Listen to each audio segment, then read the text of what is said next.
Oh boy. Oh boy. Oh boy, it is time. It is December 5th, January 5th. Happy New Year 2023. I'm sure people will love that I mixed up the month right off the bat. Go me. Thank you very much for joining me. This is going to be fun. We're going to be streaming through the entire gold medal game. In case you live under a rock, the World Junior Hockey Championships is going on right now. Yeah, Canada, Czechia here in the gold medal game. We'll wait for some people to file in. I guess I should announce that I'm live on the internet. That would be a smart thing to do. But yes, I hope the tournament this year has been as wonderful as it has for everybody else. If you're listening to the podcast version of this, the players I tracked, again, I was away for a lot of the Christmas break and out of town, so the list of guys this week is also quite low. But we started with Adam Fantilli, Grayson Sachin, moved Denver Barkey down a couple of spots, moved Jaden Lipinski down a couple of spots. Dylan Herkoian is on the list still. Caden Price moved him down a couple of spots. Did a Dmitry Simashev game and moved him down a couple of spots. And Ignat Lutfulin is also down a couple of, or is in the same spot as he was. So yeah, that's what really I got through over the last couple of days since I've been back and back on the grind. I'm stalling for time as I figure out how to do a tweet because I can't seem to figure that out.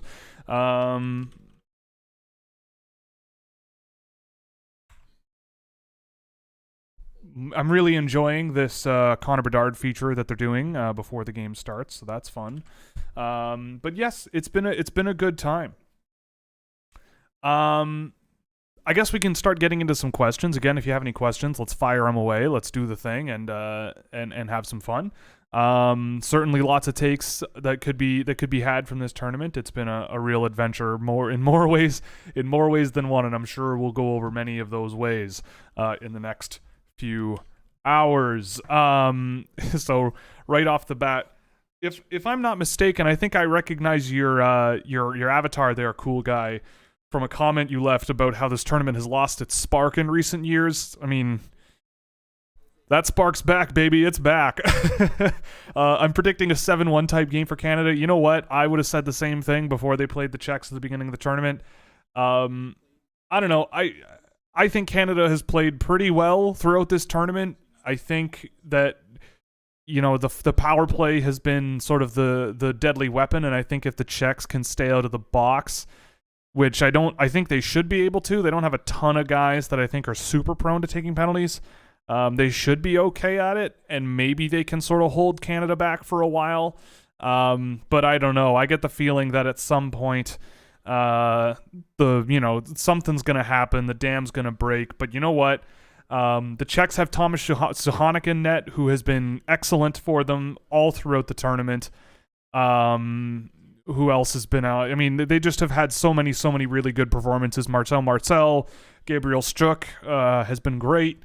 They're playing right. The Czechs are going to come out and push Canada around. They're going to play them hard. They're going to play them tight. They're going to take every chance they can get.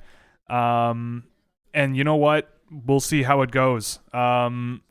I don't think this is going to be a blowout, but I can see how Canada might gain a little bit more momentum as the game goes on. I'm not going to sit here and pretend like Canada's not the favorite, but at this tournament, I'm not predicting anything. I don't know what's going to happen. I'm certainly not predicting a blowout.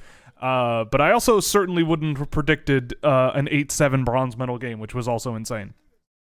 No.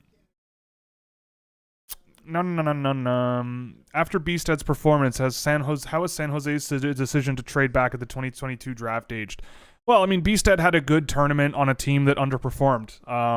I thought Bsted played pretty well. He's been good in the SHL.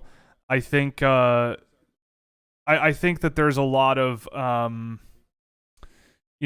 think there's a lot of time before we really sort of understand what goes on there. I mean, I don't know. I think that trade in the first place isn't a bad thing at all. And I thought Bistad as a late first round pick was perfectly acceptable. He's maybe not the most incredibly high ceiling pick, but I mean, he's big and skilled and physical, and there's a lot you can do with that. I don't know. I think at the end of the day, like in last year's draft, I mean, they had the 11th overall pick, and 11th overall in last year's draft, I didn't think made that much of a difference from 11th to 25th or whatever it was. And the guy that, and there were plenty of players available later in the first round where if someone was offering me that package for the 11th overall pick, I would have been happy to pass it up. So Bistad might be a bit of a riskier option, but I don't think it's risky in the sense of he's going to not work out. It was risky in the sense of like, well, there might be players that end up better, but I don't know. I think he's just had a good season. I remember Bistad 2 years ago, and he looked really good at the junior level, and I just felt like he kind of plateaued last year, but he had these moments of really high skill play that you just wanted to see more of, and he just wasn't really doing a whole lot of it. But yeah, perfectly reasonable, and I think he's had a really strong tournament, and on a team where I think they had some issues. Thoughts on Radel Zamaldinov? Yeah, I watched him earlier this week on the recommendation of Dylan Griffin. I got to go back and actually like look in detail because I only watched little bits and pieces here and there of him. I don't know. I didn't really see as much out of him that Dylan did. I don't know if Dylan has made his thoughts public on him, but I think he's a fan. But yeah, I mean, he's an undersized guy. He's got a lot of pace in his game. He moves his feet pretty well and drives guys onto their heels and does a lot of the things that I kind of want to see. But I'm going to give it a little bit of time for him to come back from injury and see how things go because I feel like he just doesn't quite have his feet under him yet. He's a little bit behind the pace of play right now. I'm not really sure about his finishing ability at that level, but I'll swing around and take another look because he's on my list to take a pretty detailed look at some point. How challenging is it to incorporate new information into evaluations or move off previous feelings? Wah and Svozil are examples of players I feel you anchor to in terms of not giving them credit for improving.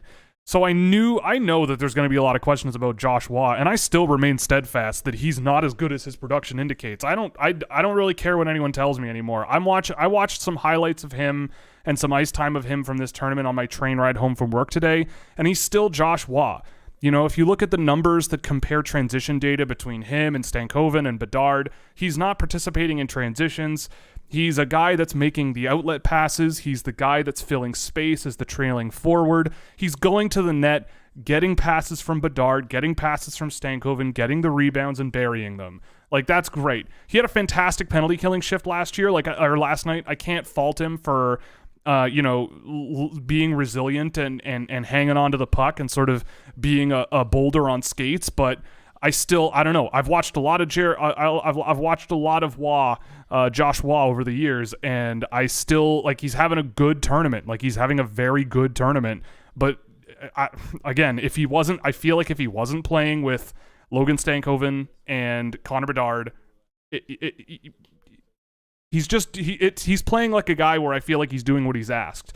And someone was saying, oh, Connor Bedard, said he's his favorite player to play with or something along those lines. And it's like, well, yeah, like he knows where to go. Like he knows how to find space in the offensive end. And if you're Connor Bedard, you're either shooting the puck and scoring on your own or just find Josh Wah and he'll tap it in. Like, he knows where to go to find offensive space. Like, that's great, but again, we're not talking about junior production. We're talking about NHL players, and I still don't think that it's quite there. And Svozil, I had Svozil significantly higher than a lot of people in my draft. Like, in 2020, I think it was, or 2021, I had him well into the first round when lots of people had him in the second round. So I'm not sure what you mean about being anchored and not giving them credit for improving. He's had a very good tournament. I don't know. No one's asked me about Svozil in weeks or months.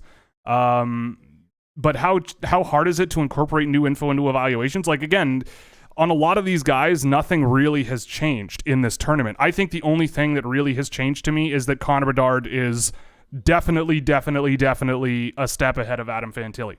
Like, for sure.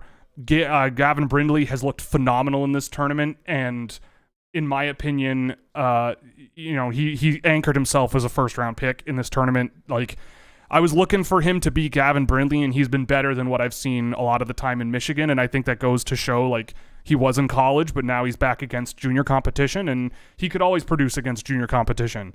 So I've been really impressed with him. So, I mean, I don't know. I don't really mind.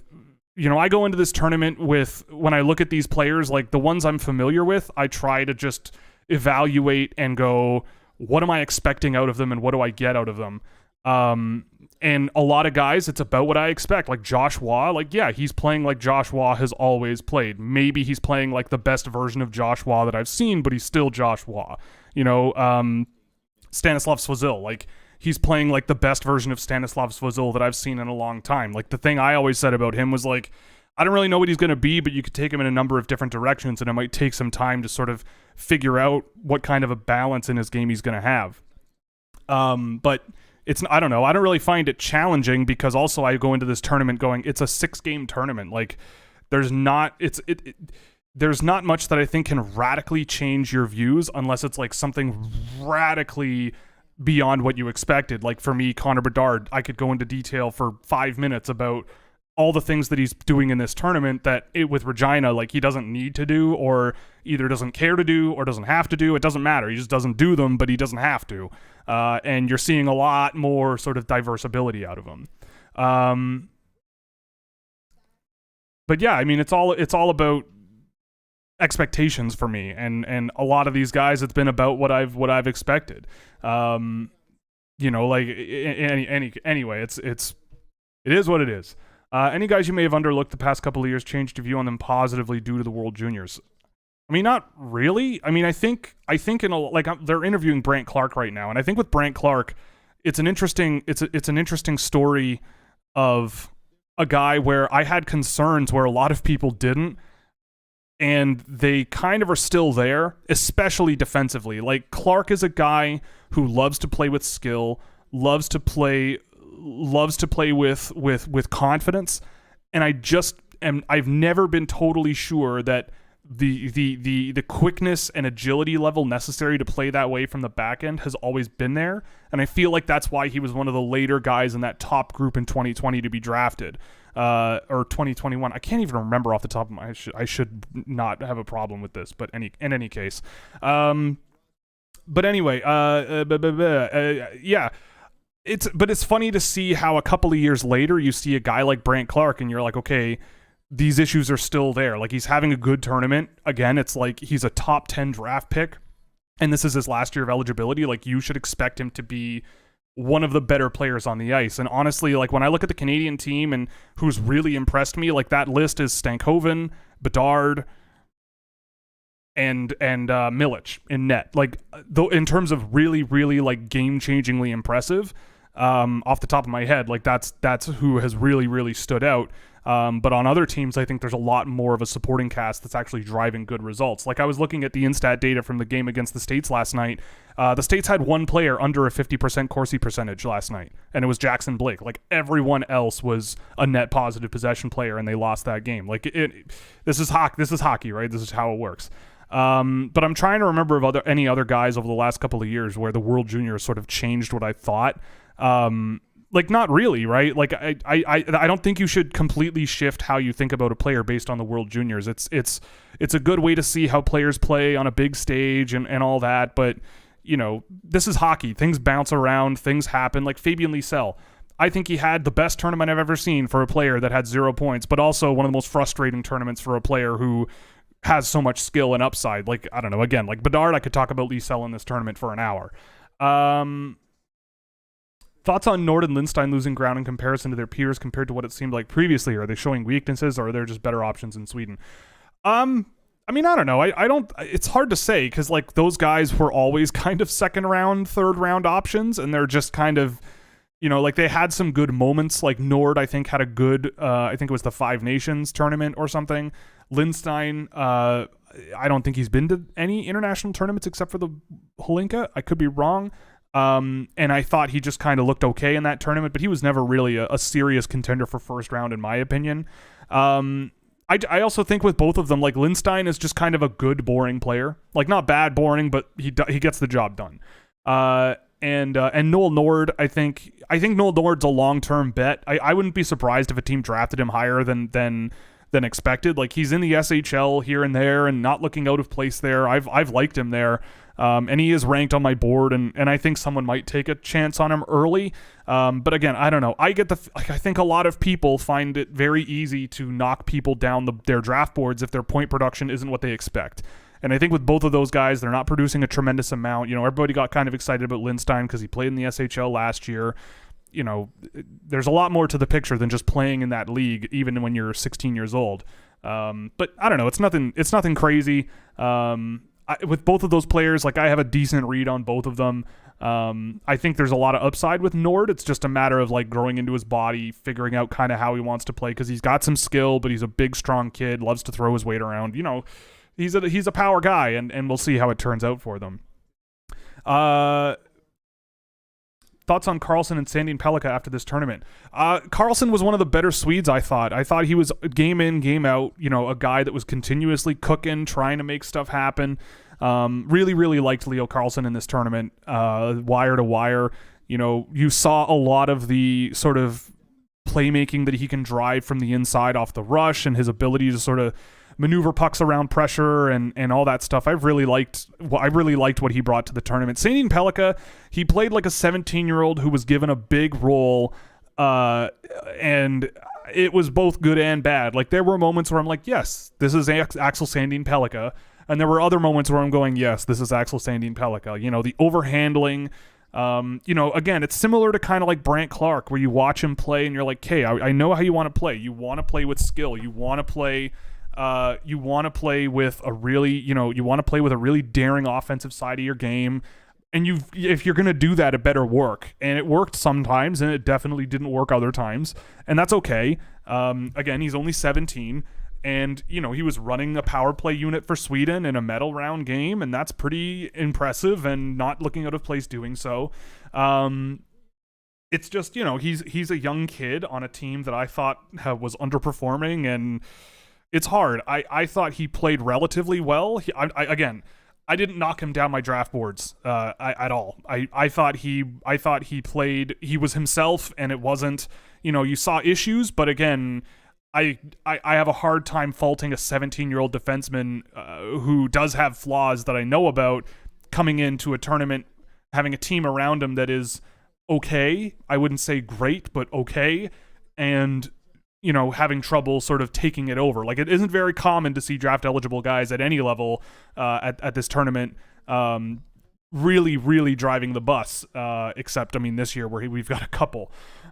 Slovakia was fun to watch. That is very true. I told you they would be. I should do an intermission thing where we go through my World Junior preview, because, I'm surprised at how much of it actually happened. I was impressed with Simon Nemec and Dalibor Dvorsky's play. I'm disappointed with Petrovsky due to what he did in August. Yeah, Petrovsky was okay. I thought he had some moments. I loved Simon Nemec in this tournament. I thought he played really well. How it ended did not, I don't think that really reflects on him, considering he had been on the ice for freaking 2 minutes. I loved Martin Misiak. I was constantly annoying people about Martin Misiak on the Discord server, pretty much from about the first period onward in that game against Canada. For a guy that went from an injury replacement for Samuel Honzik to playing what felt like every other shift and just crushing the Canadians every single time he was out there, and driving some really good possession and making some good plays here and there, I thought he looked really good for a draft eligible as well. I thought Dalibor Dvorsky played pretty well. I wasn't blown away with him. I have Alex Ciernik ahead of him, and I thought Alex Ciernik played really well in this tournament. But yeah, the Slovakians were a ton of fun to watch.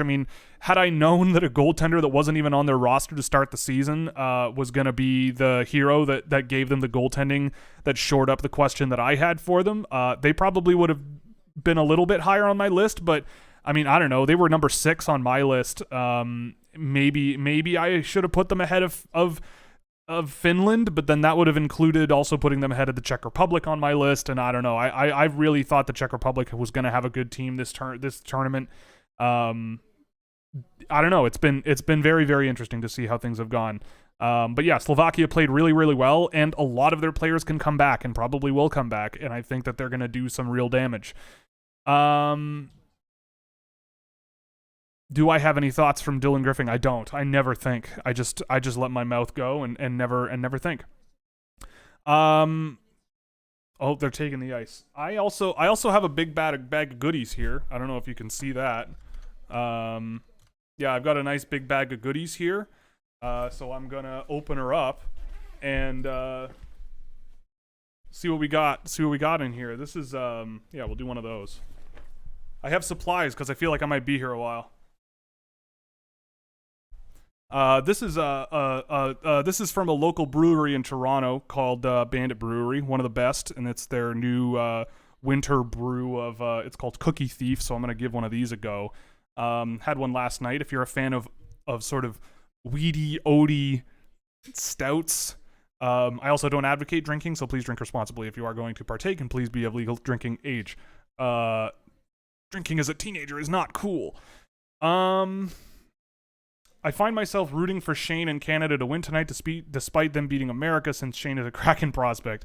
What have you thought of his tournament so far? It seems like he hasn't been a major contributor aside from being set up on the from a number of slot shots from the power play. Yeah, Shane Wright has been kind of meh in this tournament. Like, he's been okay, but again, I mentioned this earlier, like, a lot of Canada I felt has looked okay, especially at 5-on-5. Like, they've been very physical and very intense, but I wouldn't call them like overwhelming at 5-on-5 in this tournament so far. So just don't take penalties against them and see how it goes. But yeah, I mean, Shane Wright has been okay. Again, the shot is his weapon and he's been using it. And I don't know. I feel like also like it's dangerous to underrate him because I think he's been pretty good, but not like incredible. But definitely after having watched this tournament, I am kicking myself for being a coward and not putting Cooley ahead of him at 1. I mean, but I don't think I would have put Wright any further back. But after watching Cooley in this tournament, I'm going, yeah, I should have gone with my gut on that one and been a little braver. So that's something to file away for later, because those two, the difference between those two in this tournament has been quite something. The criticism with the Beasthead pit was never about trading back. It was about who they left on the board at 27. Yeah, that's true. But I mean, I don't know. I think if you get a good third line center with your late first round pick, you've done really well. Like, yeah, you could have swung harder and hit a home run, but I think Beasthead is showing more than enough capability of being a good transition center with a lot of size and some good skill. A guy who will chip in defensively and do the right things a lot of the time, and I think that matters. How much is Brindley's offensive upside? I mean, I thought he has done a tremendous job distributing the puck in the offensive zone. I mean, I don't know how many goals he's going to score in the NHL, but he just is a tremendous 200-foot guy with a great sense, with great sense of placing his passes and doing so many things right, and with a lot of intensity and a lot. I admire how he plays a lot, and I think that he has been a really, really tremendous player for the American team, better than I expected him to be. But this is part of the surprise of watching this tournament. Really impressive season, or really impressive tournament from Brindley. I might be a little bit distracted because the game just started. But anyway, people calling Bedard the best since McDavid, and some are even giving him the label of since Crosby, and thinking he'll have the same impact on the team as Sid on the Pens. Reality check in October, or is that true? You know, I don't think Connor Bedard is going to have any issues scoring points in the NHL. I think, you know, I don't really like attaching labels like best prospect since whoever. But I do think Connor Bedard is going to be one of these guys who has a career where you go, who else is like Connor Bedard? And you literally can't think of another player. Like I think of Alex Ovechkin. I'm not comparing them as similar players, but I'm saying, like, when you look at Alex Ovechkin and how he's played in the NHL and how his career has gone from start to finish and all the ups and downs and all of that stuff, like, is there ever going to be another Alex Ovechkin? Probably not. You know, Sidney Crosby, like, I feel like there have been players like Sidney Crosby before, but maybe just not quite on the overall, like, good at everything to the point of, like, God status that Sidney Crosby has. But I mean, like, there are players that play a similar brand. But when I look at Connor Bedard, I look at him and go, I don't think there's going to be anyone like him in the NHL. I don't think we've seen anyone like him in the NHL. I don't think we will for a while.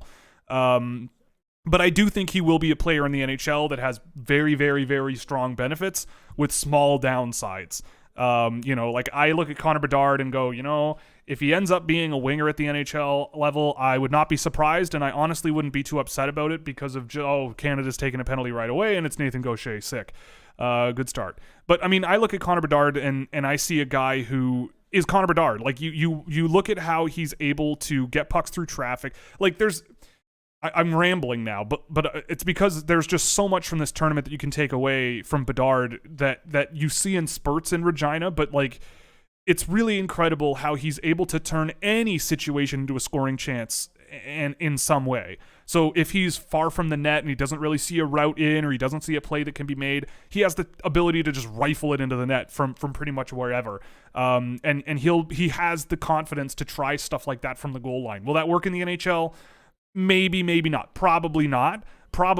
But you know what? Keep those shots low from the goal line, and maybe you create rebounds and you get more points that way. Like that's perfectly legitimate.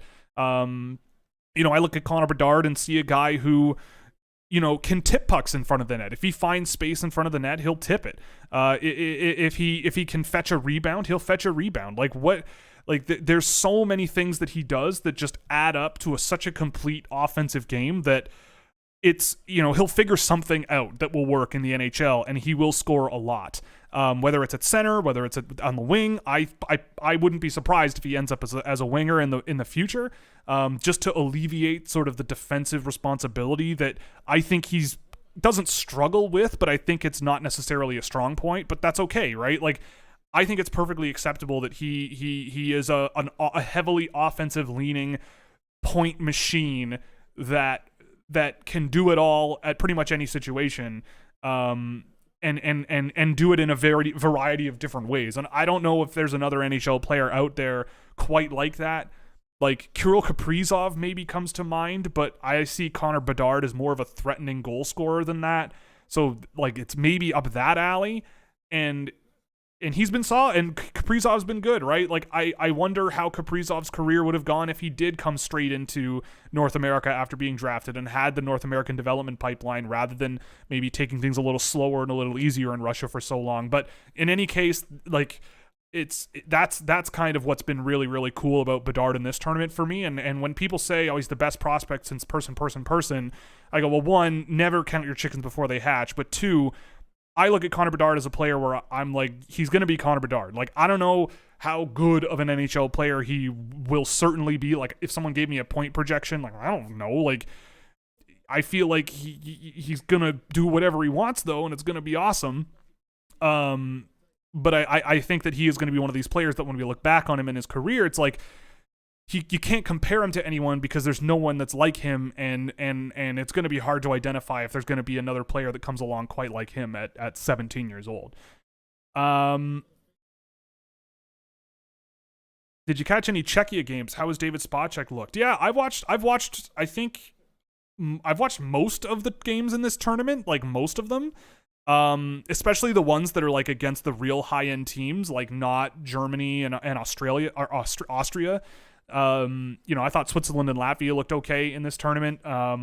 But I think most of the games against, that were major opponents I watched. Spacek looked good. He's one of those guys where I kind of came in and didn't really have a ton of expectations, and he was really impressive this tournament. Like, he's moving his feet well. He gets the puck up the ice really well. Looks good. He looks good in this tournament. I thought that for a guy who is in his last World Junior tournament, like he has been, I think if Connor Bedard and Logan Stankoven weren't in this tournament, I think he would be one of the more underrated sort of fun case studies to look at from this tournament, because I didn't really have that many expectations, but he's been a big reason why Czechia has still been threatening, even when guys like Svozil or Juracek have been are not touching the puck or not on the ice or whatever. I thought he's filled things in pretty well. Who do you think has or had the better shot in their draft year, Matthews or Bedard? It's hard because I didn't see much of Matthews in his draft year. So I might have to go back and see if I could find some old tape of him. I don't know where I'd find that, but maybe.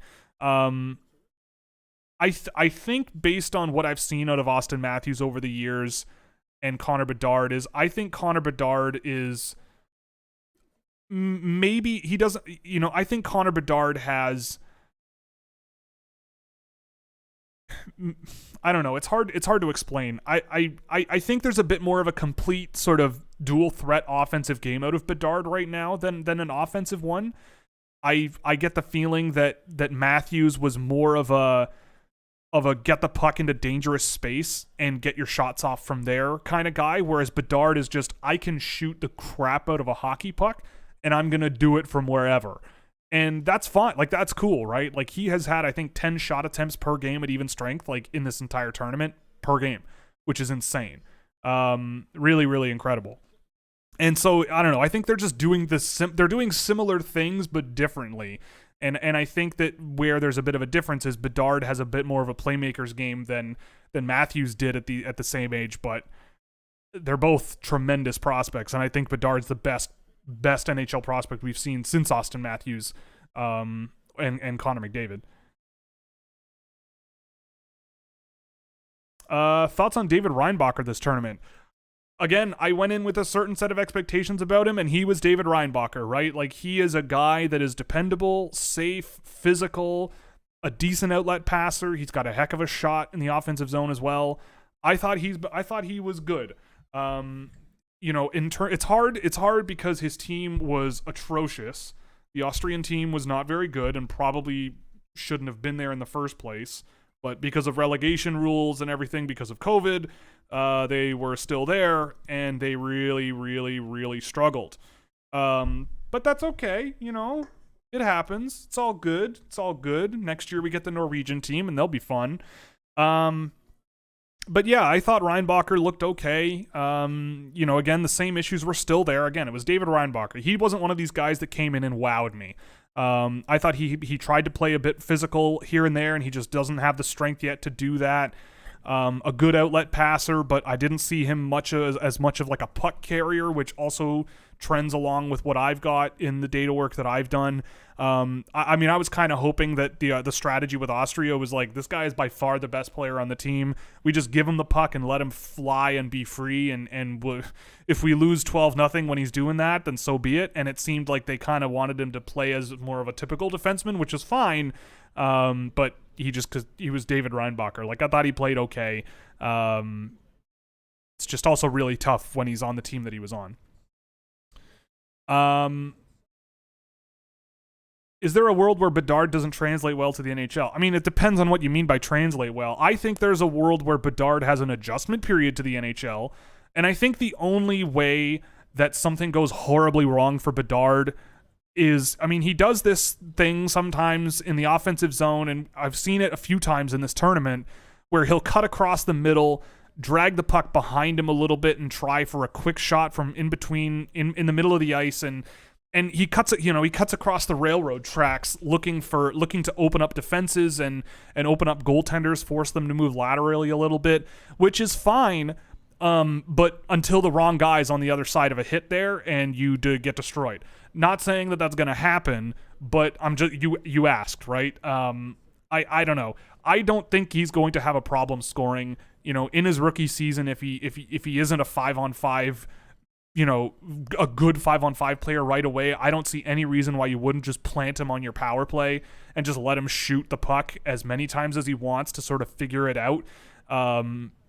Especially if it's a team like Anaheim, where the expectations would be not really that high for them next year, and it's like, let's see what happens with this kid. And I'm fully on board the bandwagon for Connor Bedard in Anaheim. By the way, I've put my chips down for that. Nope. So yeah, I think it would be extraordinarily unlikely for him to really struggle to translate to the NHL. I think his shooting habits are a little bit questionable, but it's hard to question the guy's shooting habits at least when I look at the data that I've tracked already. Like, yes, he's shooting a lot from low danger, like more than a lot of defensemen would, but he's also shooting from dangerous space more than most guys. Like, he's just shooting the puck constantly. And so I think that, maybe there's a bit of refinement that has to come from there. But again, when you see how he distributes the puck in this tournament, and you see how he's moved the puck around and how he's made plays like that goal, I think he fed Josh Waugh. That pass like across his body from the corner was just unbelievable. Like, that's the kind of pass that I just haven't seen from him in Regina this season yet. I mean, maybe he's been doing that in the games I haven't watched, but that's, yikes. But yeah, I don't think in general that there's going to be any reason why he can't be a tremendous NHL hockey player. And he's been far better in this tournament than I thought he would be. I mean, again, Canada had Germany and Austria in the same group, and both of those teams were awful. So, I think I haven't updated this in a while, but Austria and Germany were so far beneath everyone else in terms of goals for percentage. And it showed, right? Like, they weren't very good. And Connor Bedard pummeled them. He just pummeled those teams, and there it is. Oh, offside. That's sad. Oh well. But yeah, again, to answer your question for the fourth time, I don't think it's entirely possible that I don't think it's very likely that he has trouble getting going in the NHL. Thoughts on the Djurgården boys? Yeah, you know what? I would be lying if I didn't say I expected more.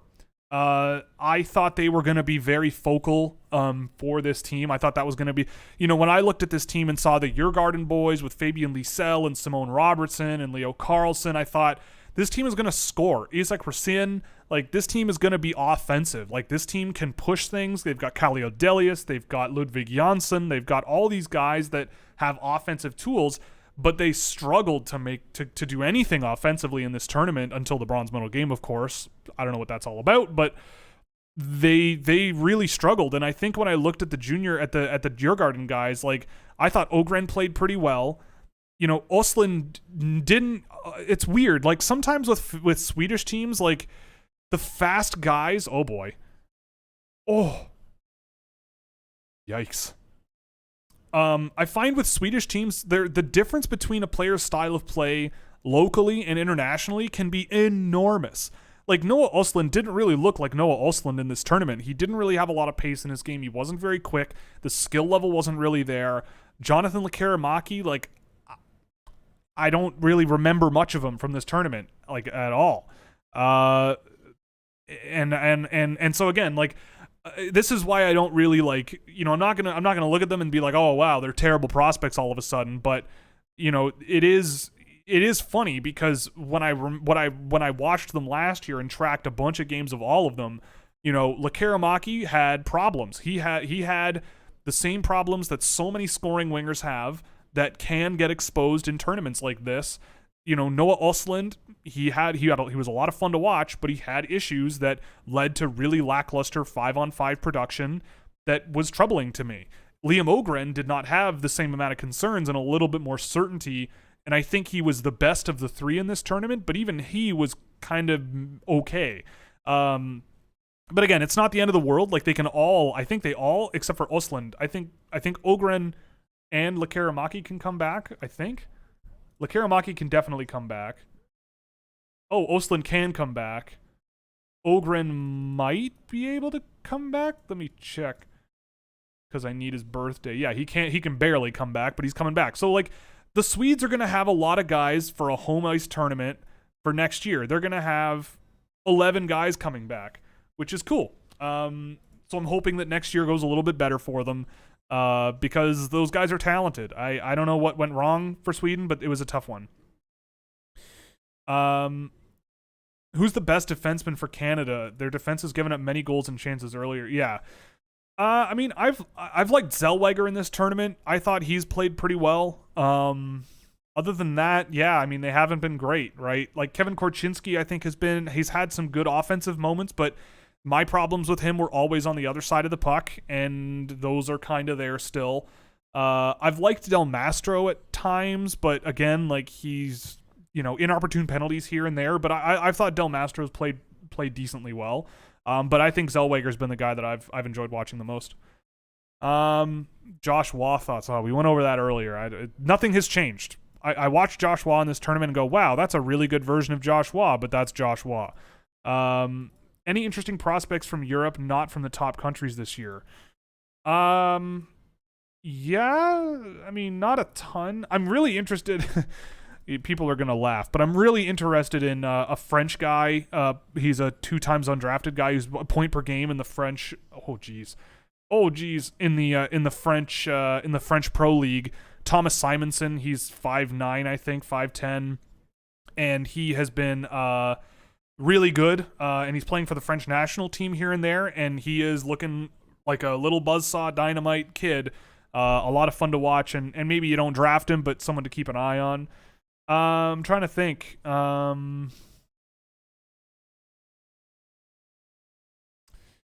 Yeah, I mean, I don't think there's that many.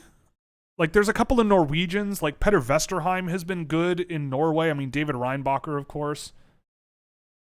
Uh-oh. Oh, Canada's on the power play. Right on. But yeah, I mean, there isn't a ton from random countries that I've really gotten behind. Marius Kring Anderson for Denmark is an interesting guy, but I don't know if I would draft him. I gotta see this penalty.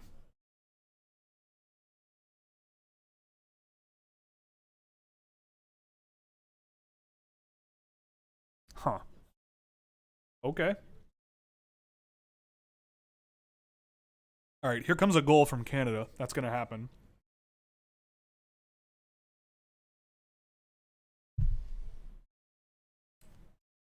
Okay.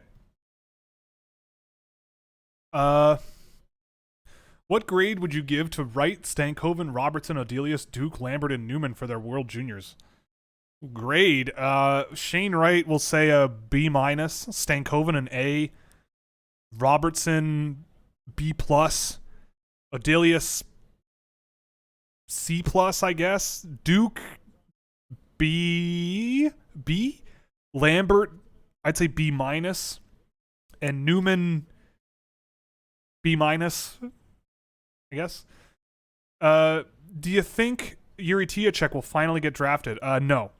Tiacek has been okay in this tournament. I try to be as charitable as I can with Tiacek because I love him.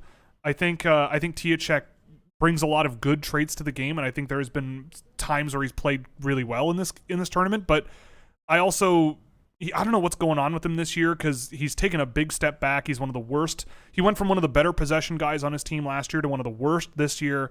He's one of the worst goals for differential guys on his team relative to his own team. He's bad. But with the Czech team this year, he's played pretty well. His again, I watch him and I've been watching him for years, and I want to see. He seems to have lost a step of his quickness from before.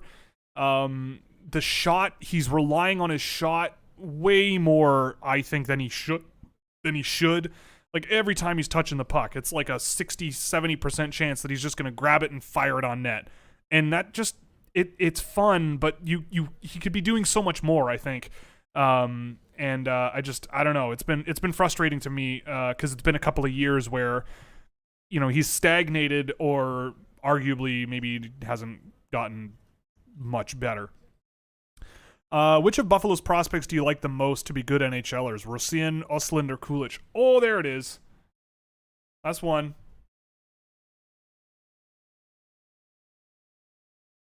Don't take penalties against Canada. Let Canada take penalties against you. Don't take penalties against Canada. Simple game plan. I would say, I want to say Östlund. I think realistically, I would go, I'd go Kulich, maybe realistically, but I want Östlund to be peak level Noah Östlund in the NHL. That's what I want. In your opinion, how did Stramel look in this tournament? I went into the season not liking this game, but throughout the season, he's grown on me a bit. Yeah, I thought, again, he's another one of these guys where, early in the year, I thought he was not very good with Wisconsin. I thought he started his NCAA career really, really sloppy, not really moving his feet as much as he could. The skill wasn't really there, and oh my goodness, Nolan Allen. Oh my God. Sheesh. Okay. But anyway, I thought he played really well in this tournament though. Like I see very much like a Jordan Greenway type guy there. He's big, he's physical, you know, he's got some skill. Like Jordan Greenway, underrated. Like he was a good college player, you know. And I felt like Greenway and Stramel sort of have similar tendencies. I think if you put a little bit more weight on Stramel, you're gonna end up with a really, really good a really good skilled power forward who can make a play off the boards. Maybe not the most intense sort of net front offense guy, but I think there could be a lot to like with him if things go the right way over the next few years at college. But he's been moving up my board since the beginning of the year. Thoughts on Pavel Mintyukov winning his third straight OHL Defenseman of the Month? It is good. Good for him. He is scoring lots of points, as he should be, and he's doing well. It is good. Thoughts on having the NHL age limit moved up a year would potentially make projections better, give top prospects a better start, more marketable and harder to ruin by being forced into the league early. I mean, people ask me this a lot, and at the end of the day, I don't really care, because I think that what's wrong about the situation now. Oh, Connor Bedard. I think what's wrong about the system now isn't age, but flexibility. Like the players come from all over the world, and depending on where they come from and what month they were born in, like they could have any number of different playing situations that they are stuck in, especially North Americans, or Canadians, I should say, because they're stuck in the CHL, right? Like they give the CHL this like special treatment of like, hey, we won't take your players until they're a certain age. Whereas in college, if the player wants to leave college, they can leave college. I don't know. It's very weird. If you move it up a year, fine. Like if that's what you want to do, I have nothing against that idea. But I also look at it and go, well, yeah, but would you really want Connor Bedard back in junior for a year, right? Like maybe there's an exceptional player status or something that you could have.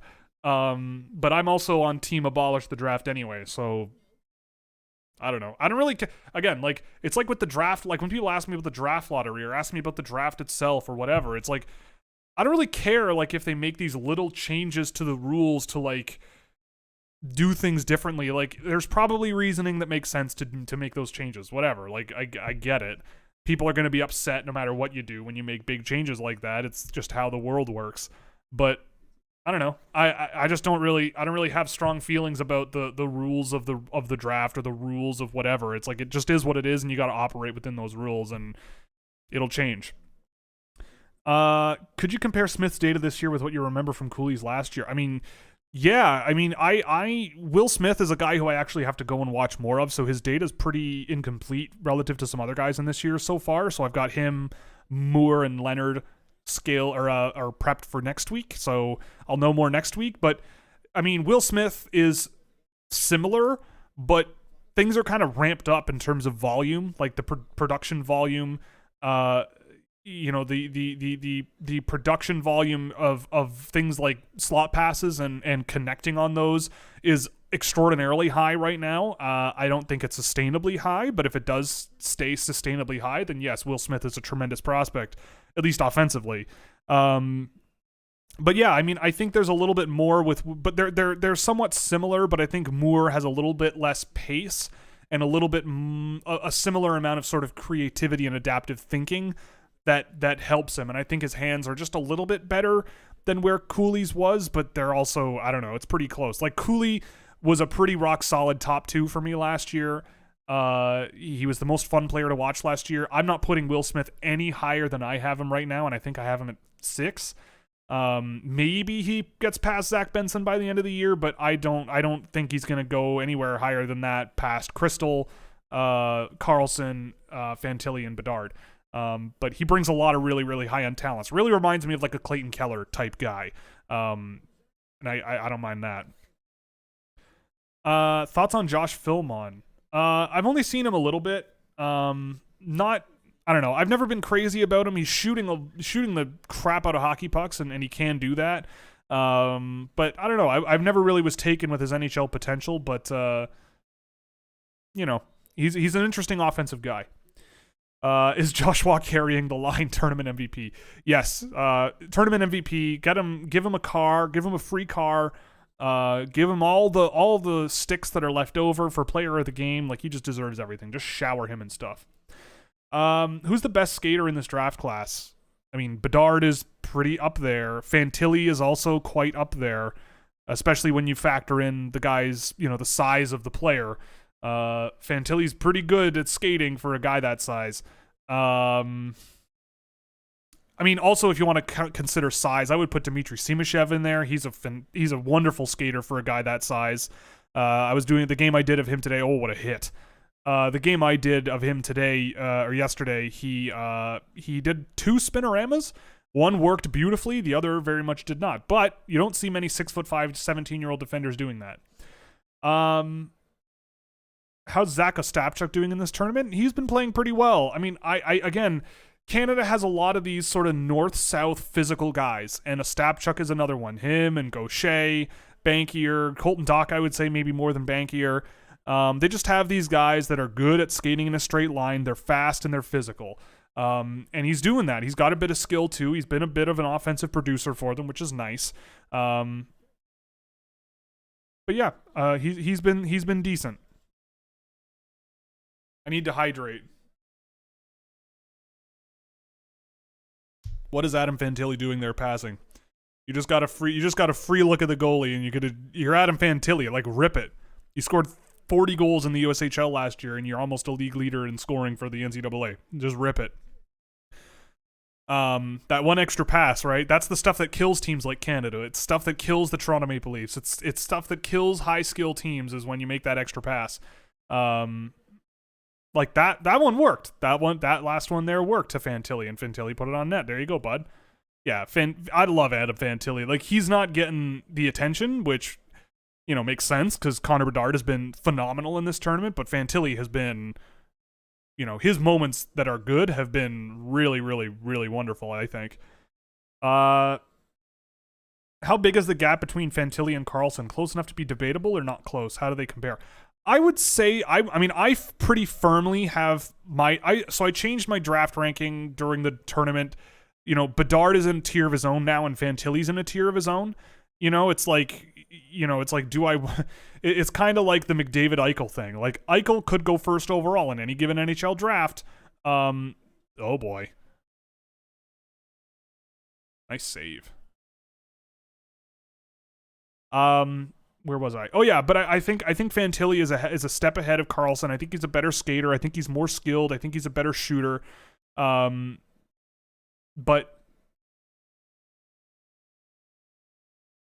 yeah, I mean, I think that I think that they're debatable in the sense of, like, I think Karlsson brings some of the things that Fantilli does pretty well, and maybe he could get there in the future. But I still look at Fantilli and go, I think it would be very, very hard for me to pass on Adam Fantilli at second overall to go for Leo Karlsson, but it would also be, but it would be very difficult for me to pass on Leo Karlsson for a guy like Andrew Crystal or Zach Benson or Will Smith or Axel Sandin Pellikka or whoever else I have ranked pretty high this year right now.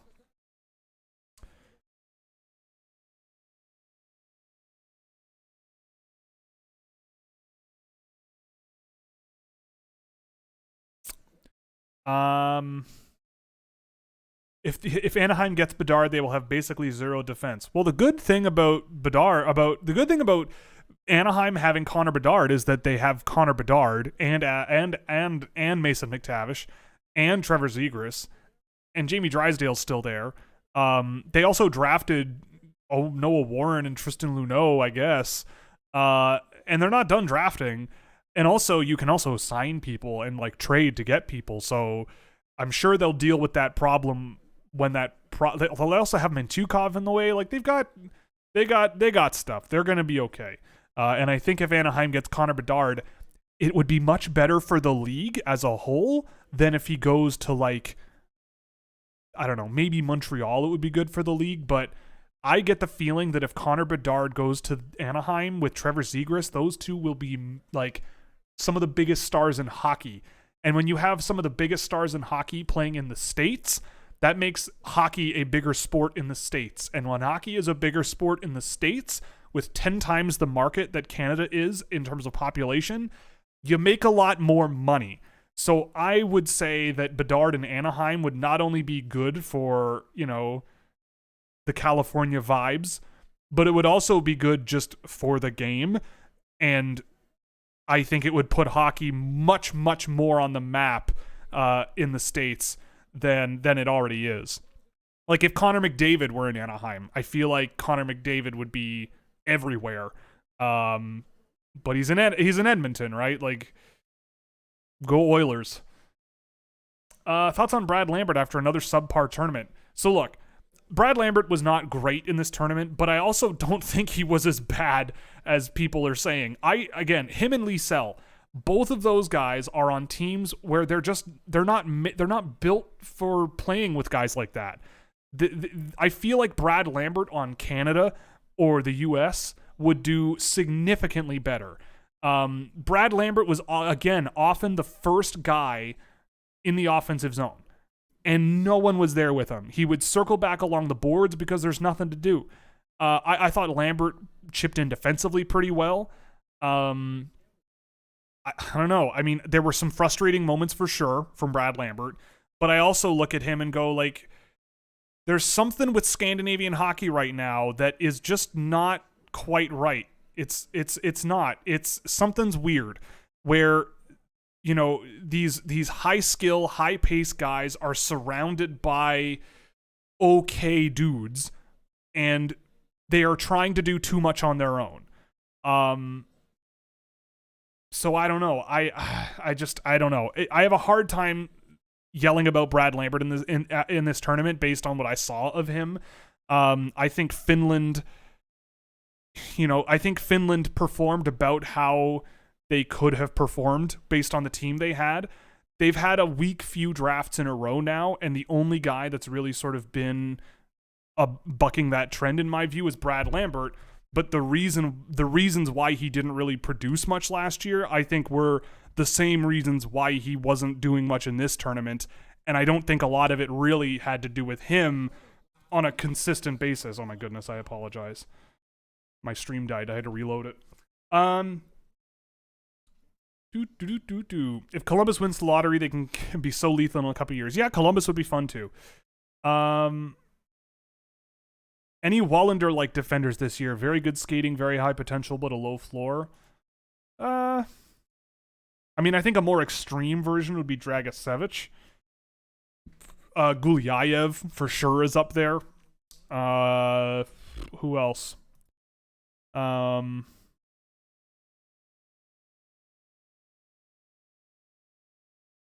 Gennady Chali would be another fun one. Don't hear his name said much. Yeah, some of those. Karimaki more or less got the only play on the power play treatment. Dread the Swedish coaching. Still not as bad as earlier years, at least, kind of. Yeah, that's the thing, right? Like, Jonathan Karimaki was largely playing on the power play, which, based on what I saw of him at 5-on-5 last year, yeah, if I was trying to win a tournament, I probably would play him a lot on the power play largely anyway. But I don't know. I don't think he was that bad that you wouldn't play him at 5-on-5. But yeah, again, like, there's something weird about Scandinavian teams over the last couple of seasons that when they play internationally, they are grinding, slowing games down. They're not like, it was so fascinating yesterday watching both semifinal games back to back and seeing Canada US just going end to end. I think there was 90 shots in that game total, just end to end all night, and just hammering each other and pushing pace and pushing guys onto their heels. And the Sweden-Czech game was really slow and technical and sloppy. And then at the end, it was just craziness for the last few minutes, and it went to overtime, and it was wild. But it was just very funny to me watching both of those games back to back, and I think it was very illustrative of of how sort of Canada and the US in this tournament are they're just the only way to beat them is to get them off their game or let them take penalties, right? Like, the Czech Republic were hammering Canada. They came out so hard against them early in the tournament, and Canada got themselves into some penalty trouble with the Zach Dean match penalty and everything. And that, that gets you off on the wrong foot, and you can lose a game in this tournament, especially when you have a guy like Thomas Sahanek in net who can stop everything. So that's the only way you can beat a team like Canada or the US. I mean, the US today, I don't know, that game was just very, very weird. I don't know. But that's hockey, baby. Why the big hate for Nickelback? I don't hate Nickelback. I mean, I think it's a little bit overboard. They put on that. You put on that song from NHL. Well, it's a midnight bird, that one. That one goes. This Is How You Remind Me is a great karaoke track. I don't know. I don't know. It just is what it is. Sometimes there are bands that everybody just goes, you know what, this is too much. The only bands that I just really don't like are bands that are like carbon copies of existing bands or bands that have existed in the past. And I'm thinking of, I can't remember the name of the band. The one that dresses like Led Zeppelin, they almost look like Led Zeppelin. They play music that is basically Led Zeppelin, and I don't know, obviously when you listen to bands and a lot of similar bands, you can see where their influences come from. You can sort of, there's a lot of you can sort of, once they say, oh, when we made this album, we were listening to a lot of this band and this band and this band, and you go, okay, I can see the influences for that. I get it. But I'm talking about bands where it's you play one of their songs and then the band they're copying next to each other. That's when you kind of lose me, and that's when I'm kind of off the boat there. But maybe I'm just a stickler. Thoughts on Daniel Boot? Oh, Greta Van Fleet. Yes, that's the band. Yeah, that's the one. That's the band I'm thinking of. Very strange.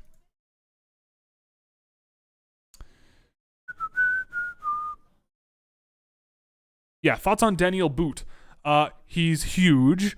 Oh yeah, that's true too. Led Zeppelin is a band that copied a lot of the music. I think they copied a lot of black blues music, if I'm not mistaken, when that stuff was still pretty underground. I think I talked about this in a previous stream of how there was this trend in the 50s, 60s, and into the 70s of white artists literally re-recording black artists' music, and it would go higher in the charts despite literally every single version that was recorded by the white artist being significantly worse, 100% objectively worse than the original recording done by black musicians in Motown and everything. That always blows my mind. So yes, Led Zeppelin also factors into that as well. But I also was born in 1990, and so I wasn't aware of that growing up at all. And now it's oh yeah, they're part of that too. It's it's an endless cycle. But yes, that also exists. Daniel Boot, yeah. He's big. He can really shoot. He's got some decent skill as well. The feet are not ideal when he's moving in a straight line. He's got some good crossovers and can generate speed pretty well, but he's, he goes, he can really shoots from everywhere, but he's also a pretty decent playmaker. I like Daniel Boot. He started the season pretty low for me, and I wasn't really a huge fan, but now he's sort of worked his way into my late first, early second range, and I think there's a lot of upside with Daniel Boot. I would not be surprised if he got drafted a lot higher than I have him, just because of the potential of his game. Can't be objectively 100% worse. That is false. Listen to Tutti Frutti by Little Richard, and then Tutti Frutti by, I don't even remember the name of the guy who re-recorded it. It sucks. It is so lame. It's so boring. Little Richard rocks. That's just how it goes. I will not be taking questions or criticism on this fact. It is a fact, 100%. Oh, Greg Pateran's here again. Greg, what's going on, bud? Professional scout for the Pittsburgh Penguins. Congratulations. I hear Will Smith has a heck of a slap. He can shoot it. He's making a lot more plays, I think.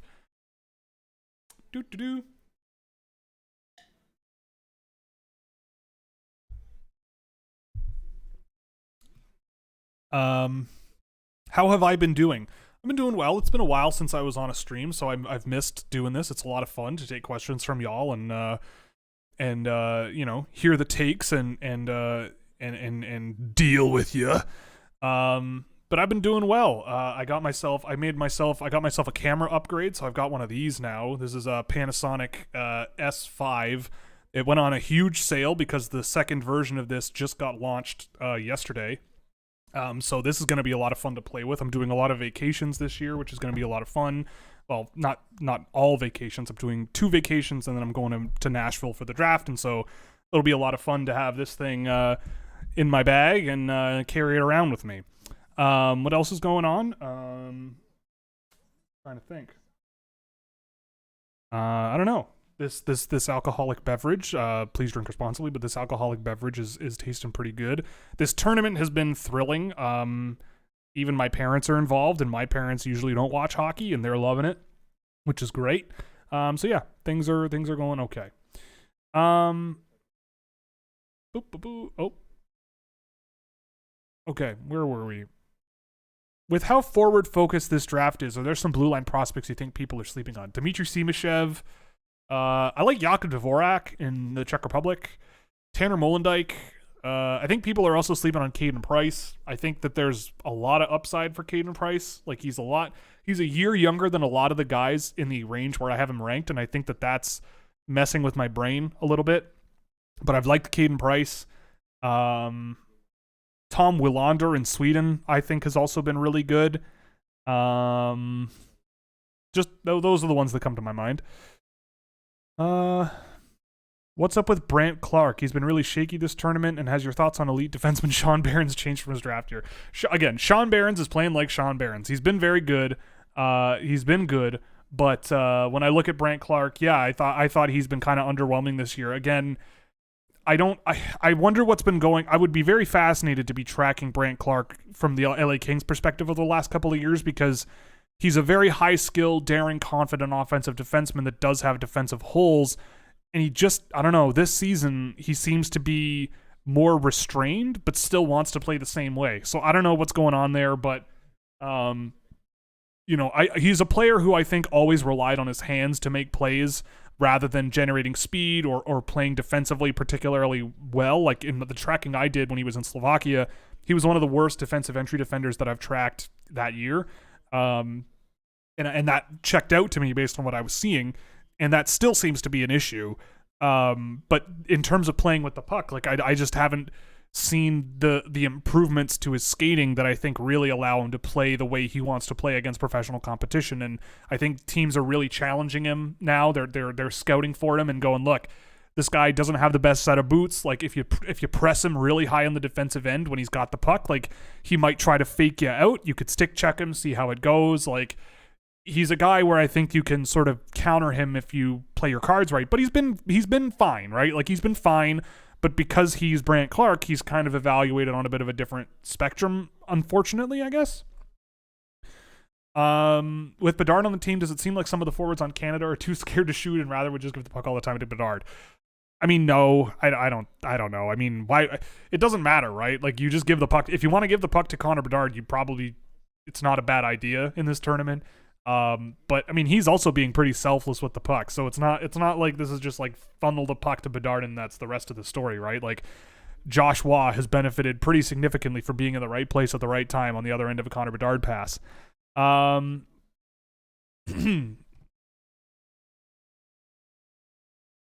If we play the comparison game, Anton Lundell versus Dalibor Dvorsky, I think Dvorsky has less pace in his game than Lundell does. Dvorsky is a pretty good shooter, whereas Lundell I don't think was quite the same level of shooter. I think Lundell is stronger on his feet than Dvorsky, but I could see how there is a bit of similarity there.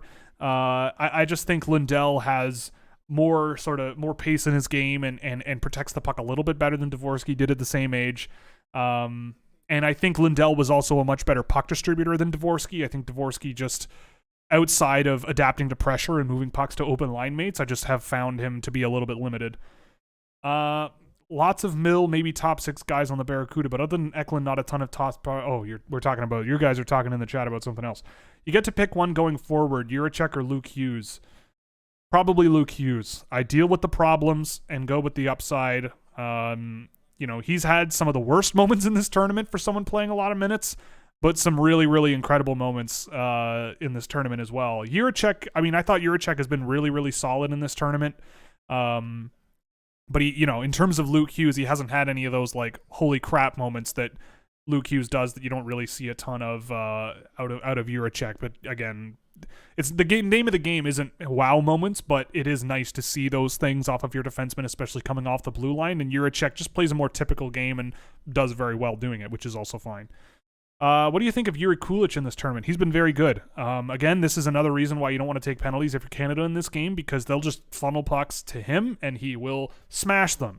And that's a pretty simple formula if you're the Czech Republic. That's how the Czechs did really well at the U18s when he was there, and how Kulich scored like 6 goals in 6 games. It was wild. Oh my God, new Patreon special, Will does Nickelback covers. I would do that. If that brought more paying patrons to the page, I would absolutely do covers of Nickelback music, but I couldn't play every instrument, but maybe we'll think about it.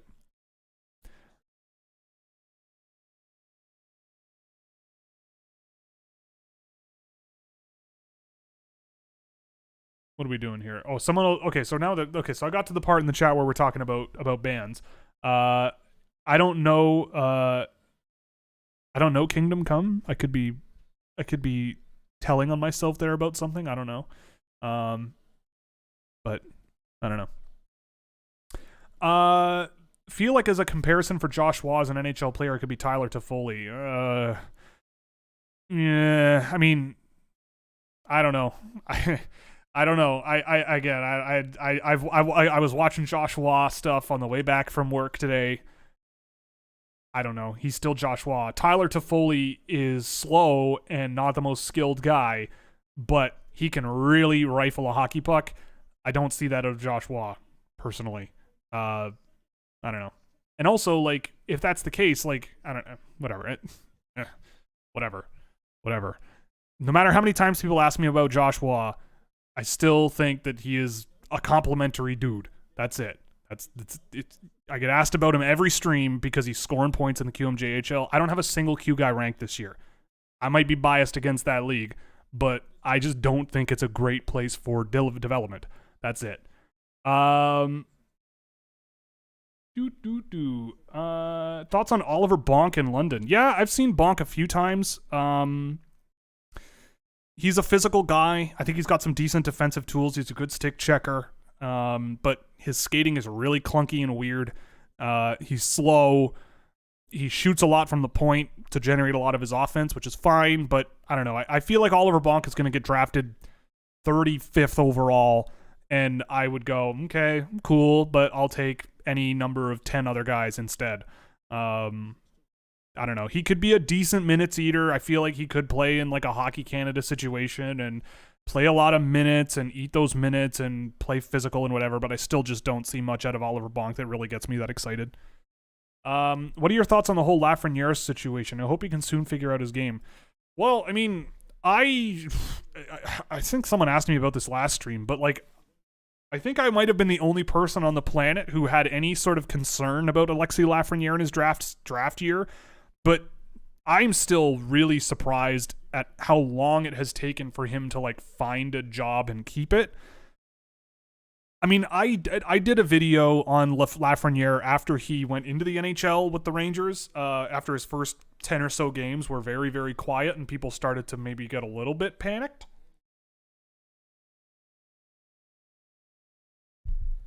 And look, I mean, I think David Quinn was about as bad a match for the first player, for the first coach he ever had.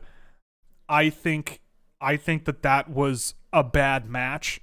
I felt at the time like if I was the Rangers, Quinton Byfield felt like a much better fit, but that would have been really hot takey for them to skip on Lafreniere at first overall. But I had time for that thought. And I was pretty clear about both of those guys being pretty close to on the same level. But Lafreniere, I thought, look, when I watched him in the NHL that year, when he got started in the NHL, it was, he was making the right procedural passes. He was making decent reads. He still had a pretty good shot from distance.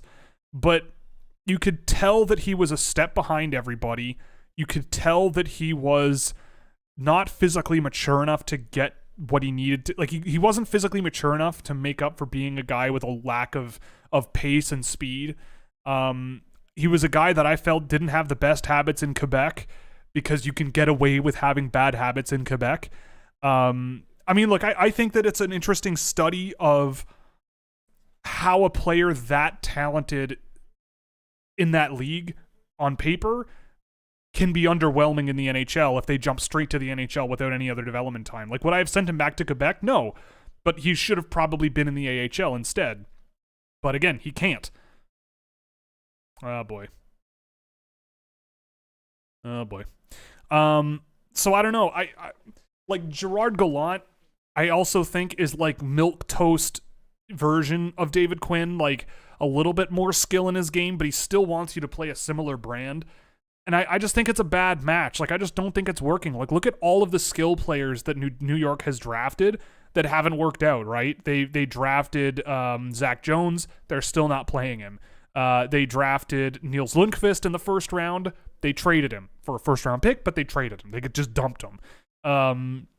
You know, if you're not like Ryan Lindgren or Adam Sikora, or like Luke Tuck, the Rangers probably are going to have problems. But in any case, I mean, I don't know. Do I trade Alexis Lafreniere? I mean, I think you would take a big L trading Alexis Lafreniere, because if I'm another team, why would I offer anything close to what I think he could actually be worth? Like, he hasn't also, like, according to a lot of Rangers fans, he hasn't really played like he really has deserved more playing time. Like, they'll give him the big minutes, but he doesn't really improve. I don't know. It's really, really tough. I don't know. Maybe a fresh start wouldn't be the worst thing in the world for him. I don't know where that would be. I don't know what he would be worth, but I don't think the Rangers would get what they want for him. And I think the Rangers still think that they can work with him.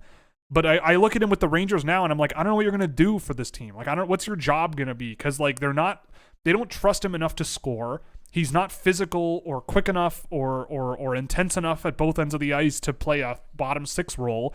And do you really want your high-flying Quebec scoring winger to be a bottom six guy that you drafted first overall 2-3 years ago? I don't think you want that.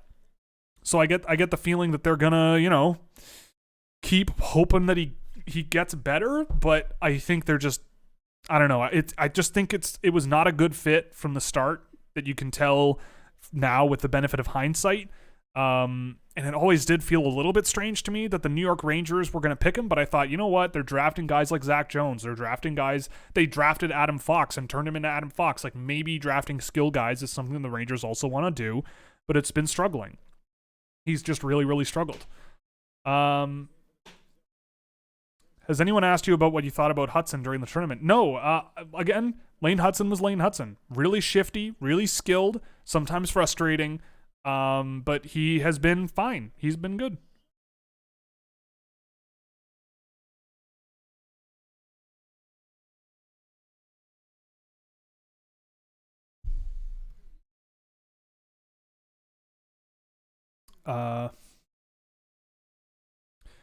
There is no way that Ed Sheeran is not a ripoff of.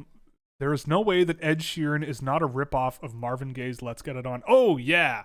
That's also true. That song by Ed Sheeran is a Marvin Gaye rip. But you know what? Like, that Marvin Gaye song is such a standard, like, love song chord progression that can be used in so many different songs, and probably has been. But the Ed Sheeran one gets a lot of attention because it's so popular. But interpolation and inspiration is very different from plagiarization, or plagiarizing, I should say. Plagiarization, is that a word? Plagiarism. That's the word. Plagiarism. What did you see of Owen Beck? I saw barely anything of Owen Beck because they've barely been playing him. So I don't know. I'm not taking anything away from this tournament when Owen Beck has played like 6 shifts. Oh boy. Uh-oh.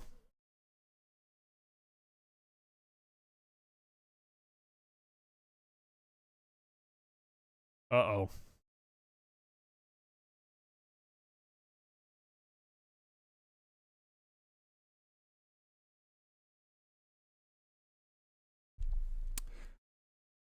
Did Sohanik's groin explode? I think his groin exploded. Oh yeah, his groin exploded. Yep. Yep, I think that's what happened. Yep. Ouch. Is Canada's terrible defense a bad sign for Chicago, whose prospects make up most of Canada's blue line? I mean, I've thought Del Mastro's been okay defensively. Nolan Allen has sucked. But he was always a bad draft pick in the first place. Oh boy, they're pulling the goalie, eh? Oh geez, his groin really must have exploded. Holy monkey.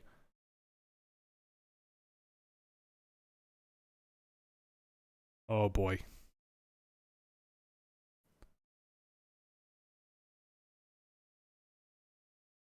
Holy crap, he's staying in the game. Oh boy. Whew. Okay. But yeah, I mean, I don't know. Korchinski, I think defensively, you weren't really drafting Kevin Korchinski to play defense anyway. Defensively, I should say. But his offensive game is really where he shines, and he's been good in that area this year. But yeah, I mean, you're using a first-round draft pick on Nolan Allen when you've got Logan Stankoven right there, and he's doing what he's doing in this tournament. Yeah, it looks. I mean, a lot of teams look silly for passing on Logan Stankoven, but if only there was someone who was trying to tell people that he was still very good.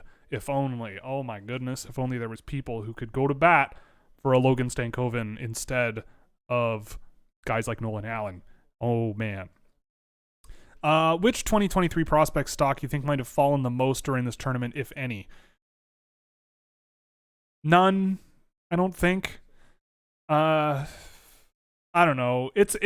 This is a hard tournament for a 17-year-old, right? Or 18-year-old. Like, it's hard. Like, these guys are two years older than you. Like, some of these guys are playing pro hockey already. Like, yeah, it's hard. I don't know. I don't look at draft eligible guys and go, okay, this guy wasn't great, so I'm going to knock him down. There were some guys that I think that impressed me more than I expected. Like, Stramel was one of them. But, like, I've got Dalibor Dvorsky as a late first-round pick right now, early second. Like, and the production that he has had in the second division in Sweden scales with about that-ish. And I thought that in this tournament he played okay and had some moments. And yeah, if it was a late first-round draft pick, I would take a swing on him. But there have been other guys that impressed me. I don't think there's anybody that's like not that has been so bad that I'm like, oh, okay, yeah, I'm pulling this guy down a lot. Oh boy, let's go.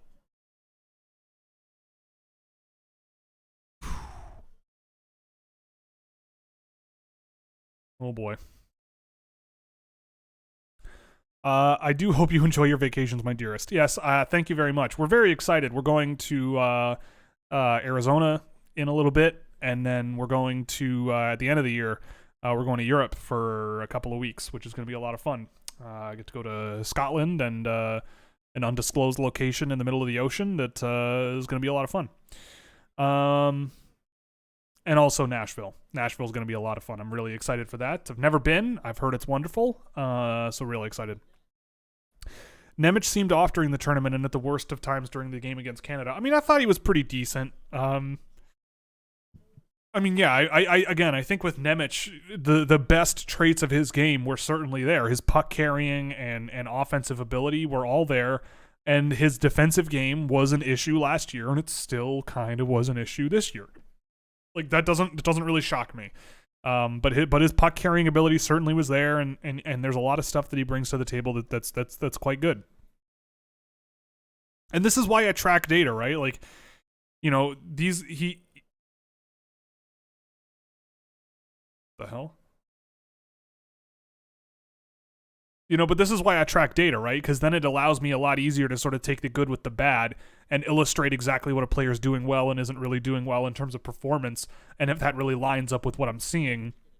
And with Nemec, it's like, yeah, I think with Nemec, if you see the bad moments and are primed to think he's not great or as good as people say he is, you're going to think that he's been disappointing. But if you really like Simon Nemec and you see the best parts of him that are there, and you want to believe in him, then I think it's going to reinforce that. The same thing for Luke Hughes, right? Like, some people have been saying Luke Hughes is trash. Some people are saying that the people who think Luke Hughes is trash are trash. as always, the truth is somewhere in the middle. Like, he's had some bad moments in this tournament, or I should say, had some bad moments in this tournament, but he has also had some really, really good ones. And again, he's always been a player that is going to take on risk. He's going to be confident, almost to a detriment. And he's a lot of fun when it works, and when it doesn't, he can be horrifying. And I think we saw all of those things, but it's about, when you look at the overall picture, what does he bring and what doesn't he bring? And how much are you willing to tolerate in terms of risk tolerance, right? Like, you know, sometimes if you want to like play with your money and buy risky tech stocks in 2012, like, it might really work out for you until 2022, and then it really doesn't work out for you, and you take the L, and you hope that during the times where you're taking the dubs, you are smart with what you've gained. You know, and like, that's kind of like the Luke Hughes of the world. And if you like buying really risky stock, guys like Luke Hughes look pretty good to you. But if you're, big save. See, yeah, like passes like that from Connor Bedard, you don't see that in Regina nearly as often as you've seen it in this tournament. Like that was the only thing with Connor Bedard that really concerned me, and still kind of does, is like, he's playing 70 games and playing not this style of play. Like, are the habits going to sort of get entrenched? But I don't give a poo. I don't give a poo about it. I don't care anymore. He's phenomenal. He's fantastic. I heard you need an instrumentalist and producer for a Nickelback cover band. Well, Mr. Brown, only if you play saxophone instead of singing. Not that I don't think you can sing. I certainly can't. But we're going to need like saxophone versions of Chad Kruger's vocal lines, with Dave Cause-esque, you know, pentatonic, you know, serious pentatonic shreds, you know, like, that's what we're going to need.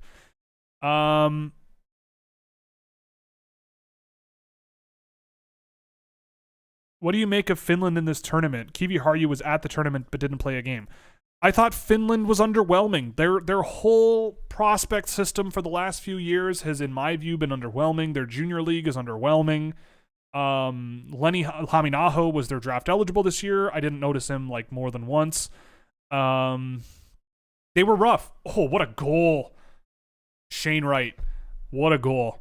That was amazing. I mean, like, say what you will, but once in a while, Shane Wright pops off something like that, and you just go, if you could only do this a lot more, yeah, like, sign me up. Because you don't see it that often, but he is certainly capable of this, and it's wonderful when it happens. But yeah, I mean, look, Aaron Kivi Harju was not going to save the Finnish team, and when I look at Aaron Kivi Harju playing, I actually, right before the tournament, watched one game of his at the Liga level. Kivi Harju is one of these guys that has had this historic level of production in the Finnish junior level, but I'm not surprised that hasn't translated yet to the Liga level. Like, his skating needs to really improve, I think, but he's a really deceptive and creative passer, and I think that's where a lot of his offensive production has come from. But I don't know. When I look at this Finnish team, like, could he have played? I guess. Maybe. Sure. Should he have? I don't think it would have made a difference. And I think the defensive issues, or the defensive side of the game, is still a work in progress with him. And you're not going to play guys you can't trust. And I think with Finland, it was just on the outs. But he'll be in the tournament next year, and I think we'll see more next year. Boop, boop, boop, boop, boop. Greg Pateryn doesn't play music or listen to music? Well, that's a shame. Music is pretty cool, Greg. Do you see Colorado holding on to Barons? Probably. I mean, unless someone really good comes up as like a rental or a long-term buy candidate, then maybe. But, you know, I feel like having Sean Barons is a nice ace in your pocket to carry around for a while. Comparison game, Jaeger versus Holtz. You know what? There's a little bit of similarity there. I think Holtz is a better shooter than Jaeger, but Jaeger's also pretty darn good at it. I think Holtz also generates speed a little bit better than than Jaeger. Holtz generates speed a little bit better than Jaeger did. The Jaeger does, in my opinion. But I don't know. When I look back at my work with Alexander Holtz and how I thought and the notes that I wrote down about him, it's like, yeah, you know what? I can see why he might be having a bit of problems. in translating to North American professional hockey. But he's still a heck of an offensive player, a heck of a shooter, and that should count for something. Let's see. Lafreniere for Logan Stanley. I mean, the Winnipeg Jets really don't seem to want to trade a Logan Stanley. He's an icon of the future. But if Alexis Lafreniere comes up, I mean, Logan Stanley in New York sounds like it makes a lot of sense to me.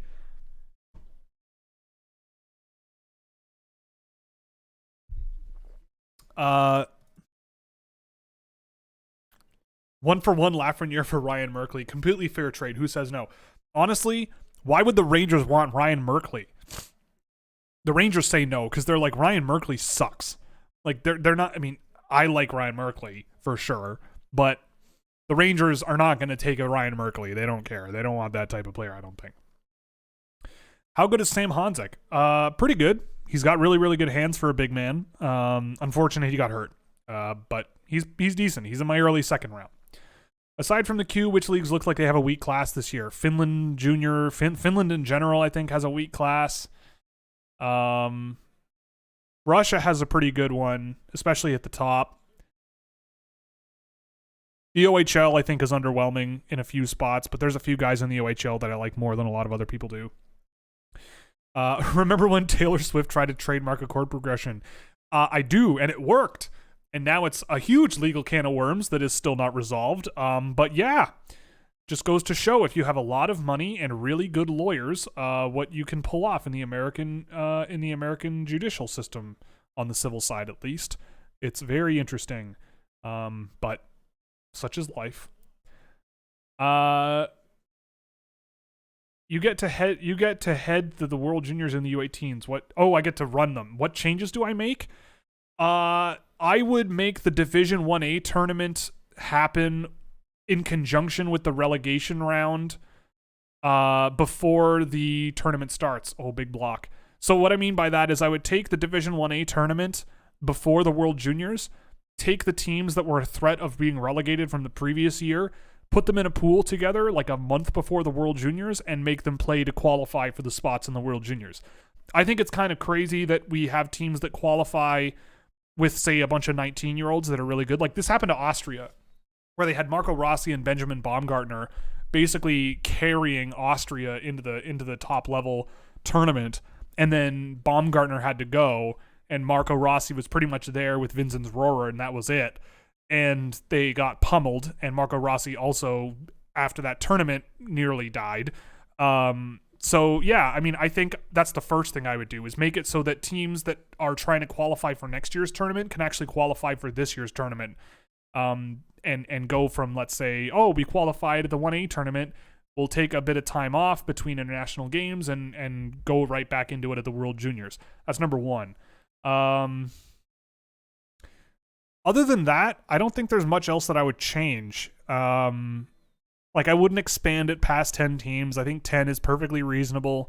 It gives you a nice balance between the potential for like upside and the potential for surprises and the potential for,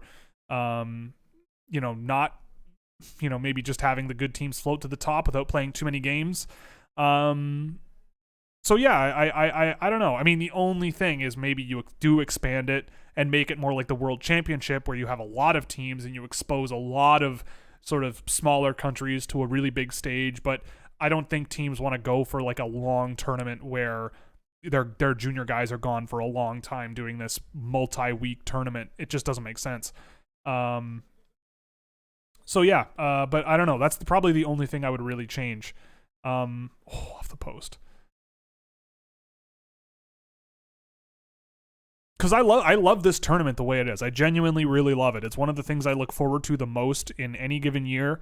And I mean, even as an evaluator, like I don't think about it much from an evaluation perspective. Like it's just such a raw and pure and like innocently exciting style of hockey, right? Like mistakes happen and things are sloppy sometimes, and teams come out slow out of the gate, or teams never really gel together, and the unpredictability of it is just so much fun and unlike anything else that we get. And also shout out to the women's U18s, which is starting up on Sunday. I think Canada lost today to Finland, so there's that. And if you're a women's hockey fan, you'll know that Canada losing to Finland does not happen often. So yeah, that starts up on Sunday, and that should be a lot of fun. Have you tracked Stenberg recently? He looked so good during the Holinka, but he has had a mediocre season. Yeah, I watched him maybe 3 weeks ago or 4 weeks ago. I thought he was okay. He's fast and skilled, but he doesn't really do much with it, which is really frustrating. I think there's a lot to work with him, and I feel like he could be a nice buy low candidate. Like if he doesn't get drafted in the first 20 picks of the draft, like in terms of raw talent, he's certainly up at the top. But in terms of playing as a unit and relying on actually trying to make plays that are likely to work rather than just volume playmaking and shoveling pucks around the offensive zone towards the middle, he could do a lot. He could drive a lot more than he does. He's a guy who I think has good skill, but when he challenges goalies one-on-one, I don't think it's enough to really open them up and create holes that often. He's fast, but I don't think he's fast enough to really evade pressure with the puck. I don't know. It's tough. It's tough to say, but he's up and down for me based on the day. But I also have an SHL game in my server that I need to track at some point, which I will in the near future. As a Jets fan, I've really been impressed with our prospects this tourney. Rutger and Lucius were impactful with USA, and Wagner was a pleasant surprise. Yeah, Rutger, the US was such a fascinating team, and again, like it's another example of like how we should do an intermission segment about how right I was, haha. But I looked at the US team and I was like, well, there's a lot of guys in here that can skate in a straight line and just bulldoze through dudes, and they can shoot like nobody else. Rutger McGroarty's one of those guys. Chaz Lucius is a great, in-tight, skilled finisher. And all of those things were on display. Jimmy Snuggerud, you just give him the puck, he's going to rifle it. Like they had a lot of these guys where it's like, just give them the puck, they can shoot it. Cutter Gauthier, that's another one. Logan Cooley and Gavin Brindley were guys where it's like, well, you give them the puck, they'll get it in the offensive zone and set you up. But as long as you're there to be set up, it's like Josh Waugh, right? Like if you're there to be set up and you're in front of the net and you're, capitalizing on rebounds and easy passes to the slot, then you're going to score points. And those guys did a lot of that, except maybe more from distance and relying more on like actually just blasting the hockey puck through the net, which they certainly did. And yeah, I mean, those guys looked pretty good. Do you think Leo Carlsson has the chance to jump Fantilli? I would be very cautious to say that he was better at the World Juniors than Fantilli. I think Fantilli played a lot less, and I think that Fantilli still, I think he skated himself into a little bit too much pressure a lot of the time, whereas Carlsson kind of kept things a little bit slower, read the ice a little bit better than Fantilli did. But I don't know, I still have Fantilli ahead by a tier ahead, but they're close, but I'm still very much in the Fantilli camp. Favorite albums or songs this year? Oh my goodness, that's a very good question. Let's do this. I'm trying to think. Library. What have I added this year? Oh, I can't change my account. Let's think about. Let's maybe check my YouTube Music page later. Let me think. What came out in 2022 that I actually listened to? Did that Turnstile album come out this year?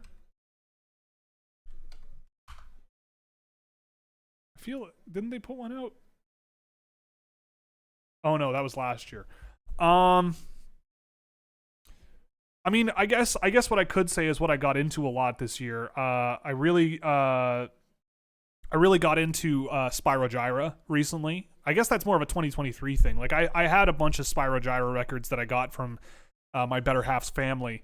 By a bunch, I mean 2, and I immediately fell in love. They're amazing. I'm super down with sort of jazz fusion kind of stuff like T-Square in Japan, Cassiopeia in Japan. I've been really into that stuff all year. Always into Donny Benet. We're going to go see him in Toronto in a couple of months, which is going to be a lot of fun. What else have I really been into? Actually, is my phone here? Oh no, my phone is charging. What else?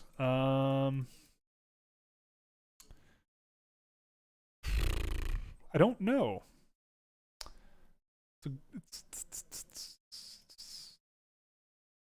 I also rediscovered my teenage adoration of Chet Baker. Sheesh. Yeah, I really dig Chet Baker. He's a G. He's a guy that I really like.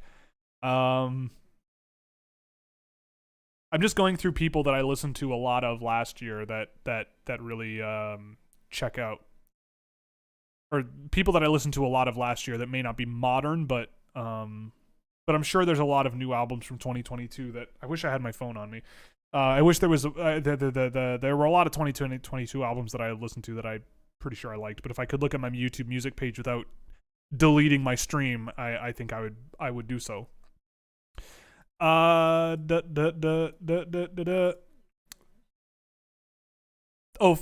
favorite songs. I mean, "Call Me Maybe" by Carly Rae Jepsen. My queen, Queen Carly Rae.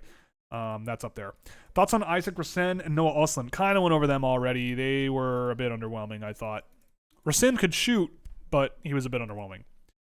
I demand the Nickelback covers performed live is in one of those loincloths.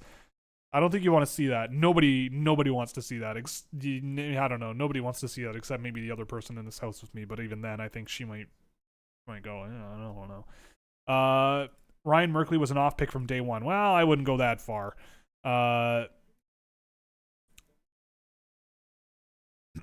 They wanted an Adam Fox and disregarded all the attitude red flags. Look, from what I heard out of San Jose about Ryan Merkley, like it isn't. He has been a lovely individual since being drafted, from what I have heard, and even during the draft. Like, again, from what I know about Ryan Merkley and his history, like, yes, he was immature and handled situations very poorly, but the situations that he was handling poorly were born out of competitiveness.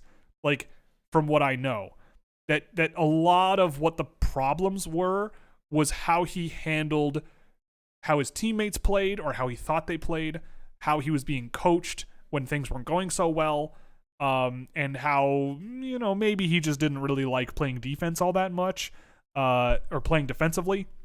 And that's still kind of the case. He's still a bit of a defensive black hole, but it has come a long ways from where it was.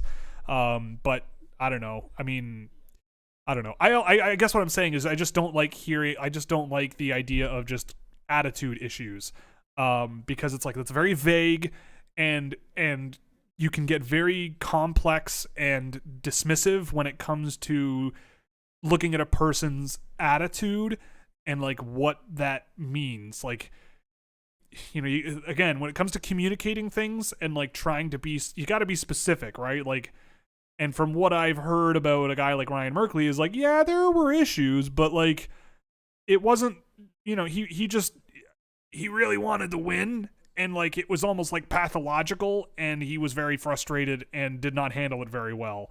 I don't know. See, Del Mastro shouldn't be doing that stuff after the whistle, man. Like throwing guys into the boards and getting your elbows up in them. Like, you're only up by 2 here, bro. Like, I don't know. There's still got half a game left.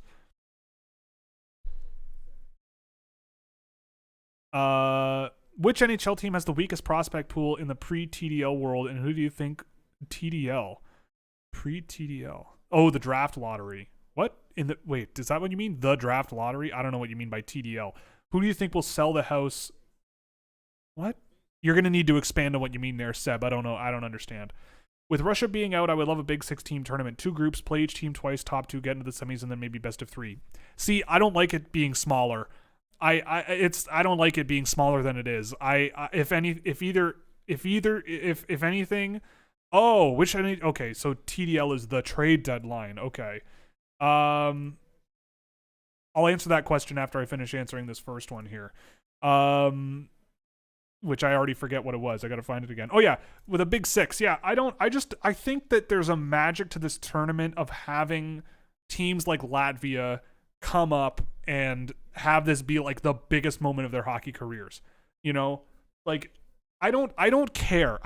When these are teenagers, like, I don't care about getting teenagers together and having literally only just the best ones going at it, right? Like, I am really interested in seeing where the Latvian team would be compared to a team like Canada or the US, right? Like, I would be very curious. I want to see how Norway is going to do against the US or Canada or Sweden next year, right? Like, oh, dude.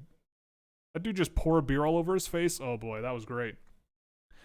I don't know. I personally love it the way it is. And I don't really see a reason to just take a bunch of teenagers who are from a very specific group of countries and just put them all in a room together and see who wins. I like this sort of mix of both and using it as a bit of a barometer. But I mean, I do miss having the Russian team around. Like, when I look at this tournament and I see how Canada and a bunch of other teams have just been filling the net, like, what Connor Bedard has done is incredible, but Germany probably shouldn't be in this tournament. Austria should not be in this tournament. Belarus would have been in this tournament and probably would have stuck around. And Norway probably should be in this tournament. It's because of COVID and the rules changes and what's going on with Russia, this tournament, like, there's a lot, there was very clearly to me like a top group of 3 teams in Canada, US, and Sweden. And then there was like 4 more teams closer to the middle of the pack, and they were just going to be a bloodbath. And they were. And then the bottom few teams were sort of sitting at the bottom, and whoever sticks around. And adding in Russia and Belarus probably would have made this tournament a lot stronger and probably would have retained Connor Bedard a little bit, but it's still incredible what he's been able to pull off. What about songs from any of your followers and or patrons? That's true. Brown is a very talented musician. I don't know if he has any links to post. He's sent me a couple. He's got some cool stuff going on. Lovely dude. Met him in Seattle. Super cool. Really great to meet him. Good to see you in here too. So check him out. So the trade deadline question. The worst prospect pipelines in the league at trade deadline time, I would say Colorado, Pittsburgh, and outside of LaSalle, maybe Boston. Those are all not great. Yeah, we'll go there.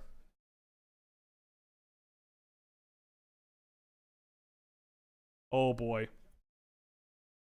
You are named the head chief of the IIHF. What are your plans and ideas to make the game of hockey bigger on the world scale? Well, first I'm going to finish this because I need thinking fuel. And I'm going to reach into my bag of tricks and see what I can pull out. What do we got here? Same brewery. Different can. This is called a Blue Bus, which is another stout. I don't know why I'm on a stout kick to start 2023, but I am. It's got chocolate fudge, coffee, marshmallow, and vanilla in there. So on a nice crummy rainy day here in the Greater Toronto area, I can toss her back. Oh my goodness, it's very full. I appreciate that.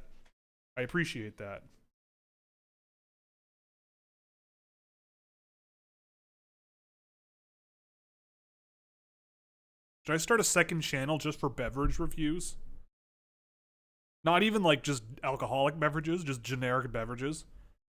And like people, you guys, you can all send me with you can all send me just stuff to review to some PO box, and the poor employees at Canada Post are gonna have to sift through it all and check it for worms and stuff. Should I do that? That'd be fun. I do use colorful language and I like to talk. Oh, I got beer all over my computer screen. Uh-oh. I don't have any paper towel down here. Do I? I do. I'll be right back in 30 seconds.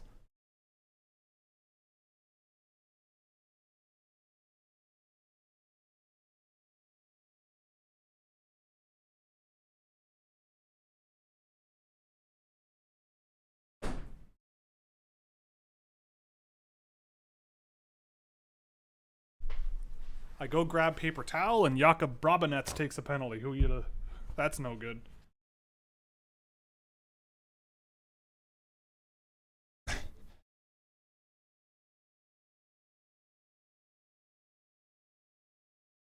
Interesting. They called him for kicking a stick. Okay. So I didn't know you could call interference on an inanimate object. But sure. Okay. So yeah, I'm named I'm named the head head chief of the IIHF. It's simple to me. I immediately go, we're not just the IIHF anymore. We're just the IHF, International Hockey Federation. That is it. That is what we are. Pucks, balls, feet, inline skates, whatever the hell. It's hockey of any kind. Stick and ball sports need to be everywhere, right? Like, I want to, like, part of the reason soccer is so successful, football, part of the reason football is so popular is because you literally just need your body and a ball. Ball hockey, you require a ball, but a stick. And if we can, make tchotchkes with plastic molded in like a plastic mold for children to play with, we can mass produce like hockey sticks that are plastic for children to play with in developing countries. Stick, shoot ball into net. It's not that complicated. And you could easily make a sort of like 3-phase program, I think, to get kids around the world, regardless of location where they live, playing some form of hockey. I personally really like watching roller hockey, like inline hockey. Oh, big save. I personally also really like playing and watching ball hockey. They're almost like different sports, but it's the same principle. Floorball is really fun. And there was actually a version of field hockey on roller skates that I came across on YouTube. And countries like Argentina and Portugal are already really into it. I think Croatia's a big roller hockey team. So being able to blend the sort of influence that all of these sports in various different countries have and sort of under one umbrella of like, we're the International Hockey Federation, both ice, inline, and ball hockey. Putting all of those things together like makes a lot of sense to me. It's a lot more cost effective to, to look at hockey and look at being able to set up like a road hockey league, and have that set up a lot easier. You could easily do that in developing nations, and avoid a lot of the capital costs of actually playing hockey. If they want to go further, you could have inline hockey programs where you could do that in more humid environments or warmer environments or climates or countries that just don't have the resources to run hockey rinks, because hockey rinks, especially in warmer climates, are very expensive to run. And if you notice, like I've gone in my years, I've gone and watched a bit of hockey that's like really low level because it's fun. But they play in like shopping malls in Thailand, and you can tell that maintaining ice is really, really hard, especially with a crowd of people, because there's fog everywhere. So the resources aren't quite there to just say everybody should play ice hockey. Why can't everybody play ice hockey? But I think the resources do exist for people to really push just stick and ball programs and inline programs if kids are really, really interested in sort of taking the next step when they're in middle school or in their young teenage years or something like that, just to get them playing and see how it goes. And then over time, if it sort of catches on, maybe people with money and resources are willing to sort of fund building rinks and seeing how that goes. I don't know. You could have, if you do this with the IIHF, like why wouldn't you be able to take some really, really talented hockey players from other countries that are more further along in their development and bring them to these countries and sort of run clinics and run things and show off for the kids and show them how fun this sport is. Because I don't know, I think myopically focusing on ice hockey, especially in a world where the climate is changing to a place where maintaining ice rinks is probably going to be even more labor and resource intensive. Maybe roller hockey is a good way out of that to make it a lot more efficient and less carbon intensive and a lot less labor intensive without really losing a whole lot of what makes hockey so special. So I don't know. It could be really, really fun. I don't know. It'll be very interesting. It's a job that I would love to have. I'd also really like to do organized junior leagues for like developing countries, right? Like I would think it would be really fun to turn IIHF hockey almost into like long form seasons, right? Like you basically do a series of mini tournaments, you know, kind of like how they did the Olympic qualifying, but for a number of different countries that are sort of in the middle of the pack, right? Like I think that would be a lot of fun.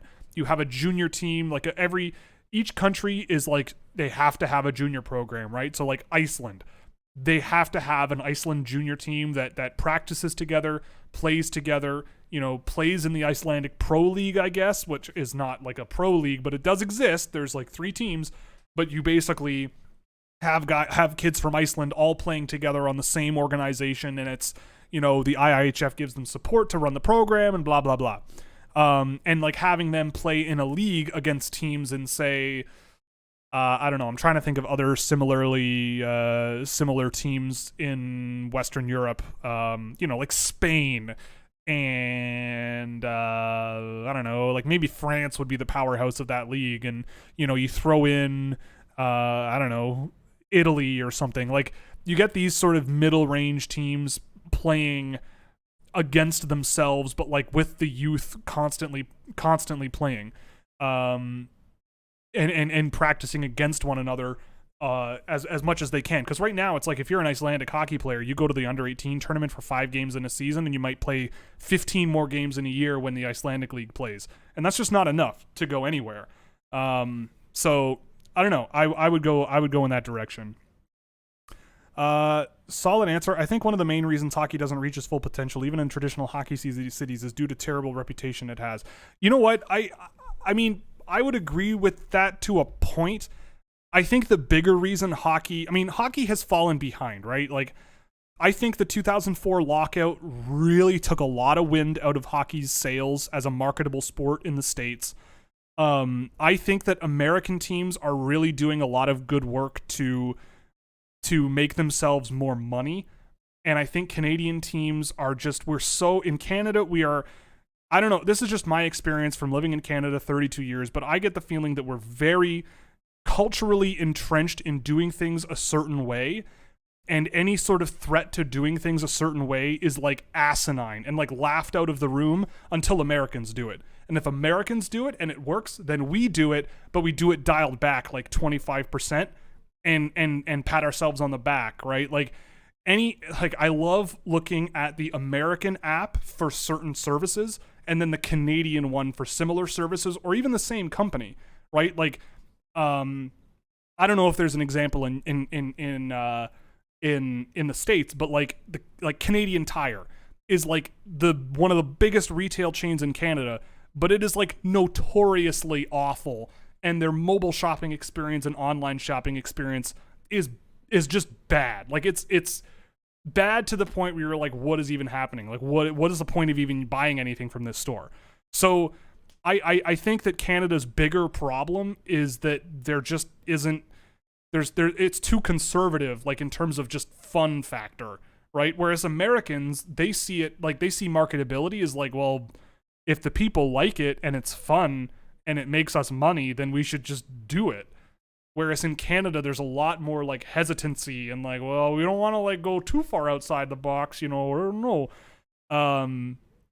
So, but I don't know. I think the misogyny and racism problem isn't, I don't know if it's like a structural problem in hockey so much as it's a problem with how fans, what type of people hockey attracts as fans, and what we're trying to do to get away from that, and the pushback from trying to get away from that, right? Like for example, like it's a milquetoast version of it, but like in game 1 against the Czech Republic, when Zach Dean got thrown out of the game, like people were losing their minds. They're like, oh, Canada, the IIHF is too soft. Hockey's getting too soft. Like, this is ridiculous. Like, rah, rah, rah, rah, rah. I look at that hit and I go, you know what? Like, the IIHF does it right. I don't care if head contact is incidental, but there was contact to the head there. Zach Dean ended up basically sitting on top of the boards after finishing that hit. And he skated into that situation to obliterate that player. But people who rally around that, like, it's, to me, there's a certain type of person who really values that and really wants to see that in the game a lot. When in reality, it's like, well, that is a safety problem. Like the guy, I think the Czech player in that situation turned into the hit, or he turned to face Zach Dean during that hit.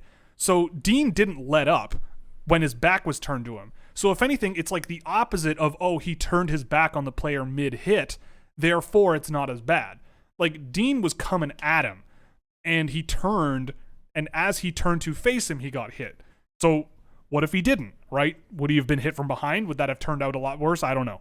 But I guess what I'm saying is, like, hockey kind of has a problem with who likes hockey and what that sort of brings out in people, like that sort of very tribal, primal,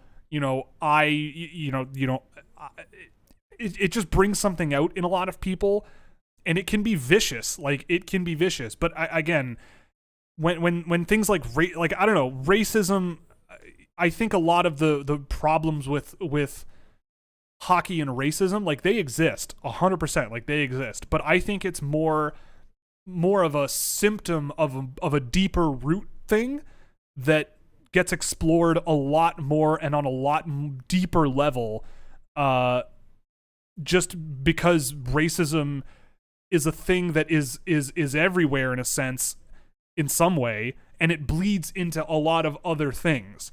And one of those things happens to be hockey. Like I don't think it's hockey itself that is the problem, but I think it's the socioeconomic factors behind, things that are that drive institutional racism, that drives minorities away from hockey. And when that drives hockey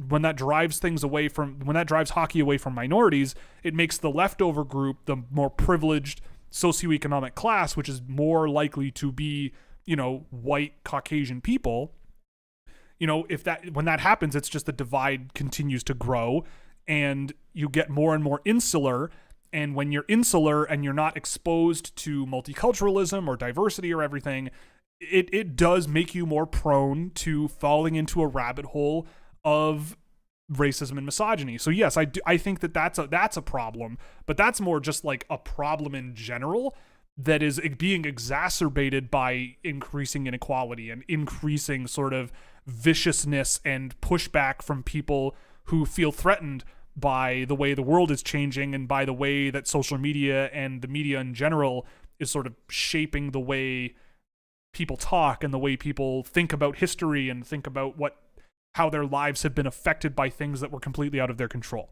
I don't know. It's a very, very complicated topic. I think that if you, let's say, go, if you spend a few $100,000 and go to Indonesia with a bunch of hockey balls and hockey sticks and hockey nets and partner with the government, racism and misogyny get like set aside. And it's like, let's just play hockey. Let's introduce these kids to this game. Like, let's just have some fun. It's really, really fun. Oh, look who's here. Like, Sidney Crosby's here. Like, this guy, he had just retired from the NHL, but he's one of the greatest of all time, and he's going to show you the basics and stuff. Like, that's more what I'm talking about. And I think that could do some good, because I get the feeling that hockey sells itself when people play it, right?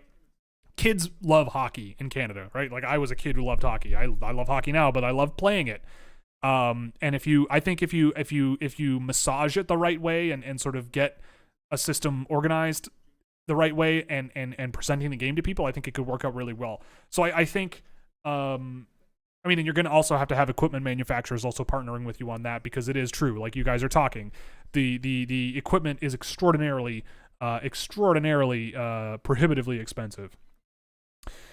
I've caught up on all the questions. That's incredible. We're 2 hours in. That usually makes sense. It takes me about 2 hours to catch up with all the questions. So I guess we can just sort of sit back and enjoy the rest of this game. Podcast listeners, I apologize. But this is a live stream for during a hockey game, and normally the podcast would end right now. But I'll try to keep you entertained in other ways. Again, if I had my phone, I could share some of my music picks from this year. Let's see if I can do this. Let's try this. I'll try logging in again, but in an incognito window. Oh, I spat on my... Oh, I got beer on my keyboard. Sorry, I shouldn't say that word on the internet. I got my drink I got my drink on my keyboard. I am seriously thinking about starting that beverage review channel now that I think about it. Could be a lot of fun. Ugh. There's sticky spots on all my keycaps now.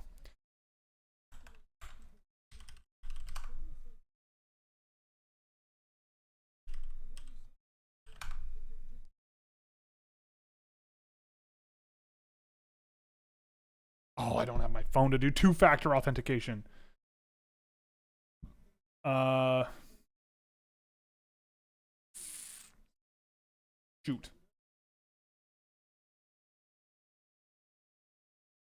Shoot. That's too bad. Looking at the World Cup recently, it showed me how important best-on-best play is. The NHL and IIHF need to work out a way for having that tournament. It's a mutually beneficial event. Well, yes, 1,000% I agree with you on that. It is so insanely dumb and bush league that they can't just agree. Like, what? Like, why is it up to the NHL? Like, the NHL is just a professional sports league. Like, do they take precedence over an international federation of literally everybody who plays hockey, right? I mean, I get it. The NHL has a lot of sway and political power, and like, sure. I don't know. It's just so insane, and I don't understand. Like, it would be like, what if the Premier League organized the World Cup? That would be stupid. It would be dumb. It would be very, very dumb. It would make no sense. So yeah, they definitely have to work out a way for having that tournament. You can't have a World Cup without Russia, and you can't have a World Cup without Russia right now. Well, the World Cup of soccer just happened without Russia, and they don't seem to care. Every international tournament hasn't had Russia in it, and I frankly don't care. You gotta do it. Like, you just do it. It's an international tournament for the best on best to play against each other in hockey. You just do it. I don't care. Russia there or not, whatever. They shouldn't be there right now, but I don't care. Like, that, just because their government is doing horrible, heinous things overseas, and nobody wants to hang out with them anymore, doesn't mean that means everyone else doesn't get to party, right? Like, you know, someone makes a poopy in the aquarium at the party. Does that mean everybody has to leave? No. Like, you just have I don't know. I'm going way too deep on this. Anyway, I feel bad for Czechia. They have such a great tournament now they won't get to gold. Don't put that out there. It's 2-0, right? 2-0, 3-0. I don't even remember anymore what it is. I don't know. But the game is not over, and Czech has had some chances in this game. Like, this has been a tighter game. You know, it's been a bit of a tight game, both ends. You know, it's been a time.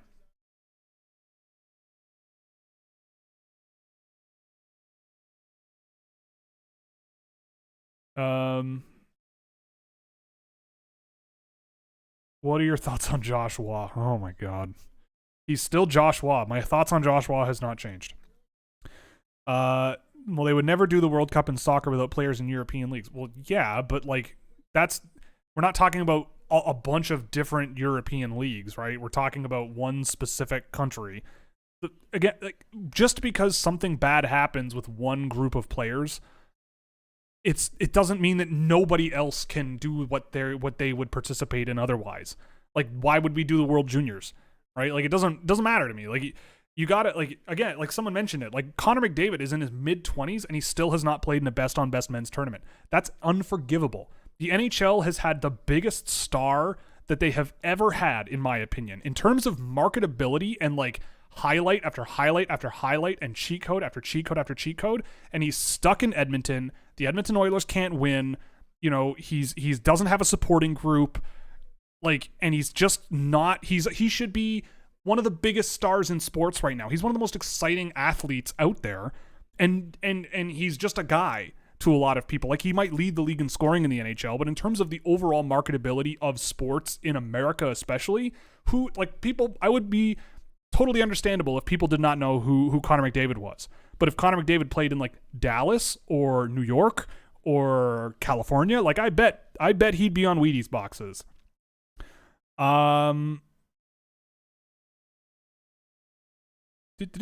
What would you say to allowing Russians to play for Canada or the U.S.? No, they're like,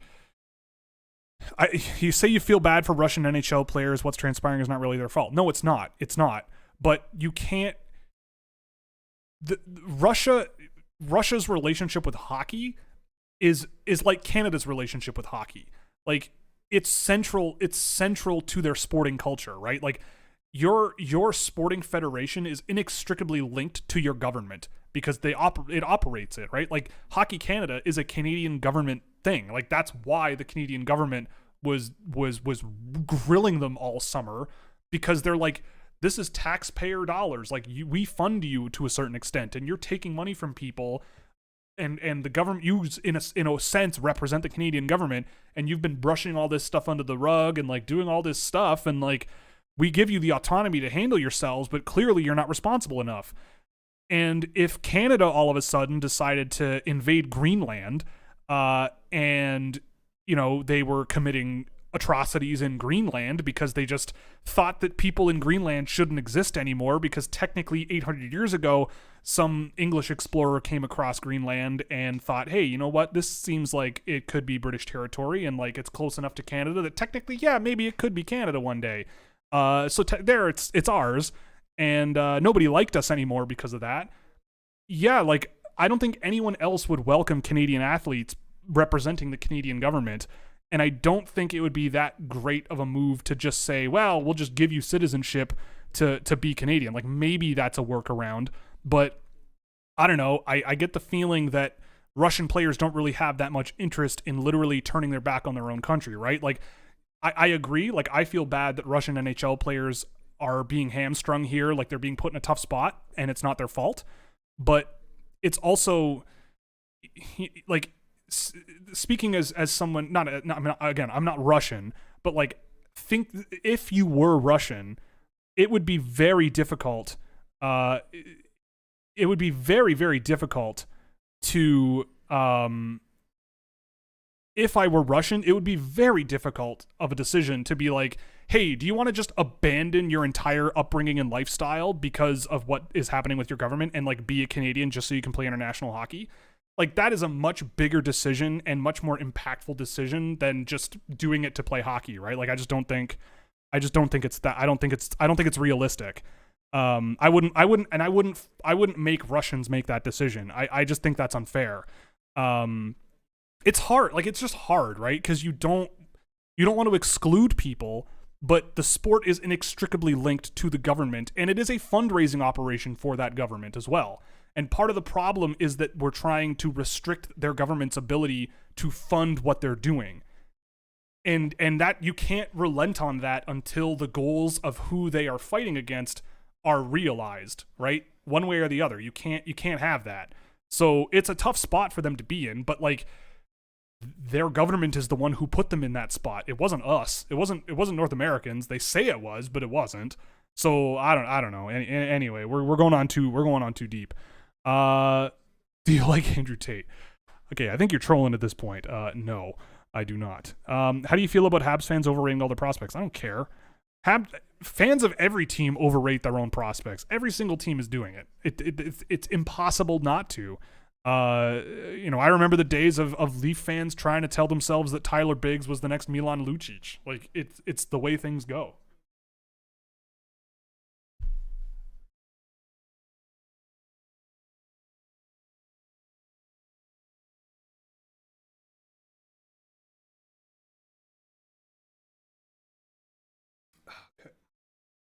Oh, that's a pretty good can of beer.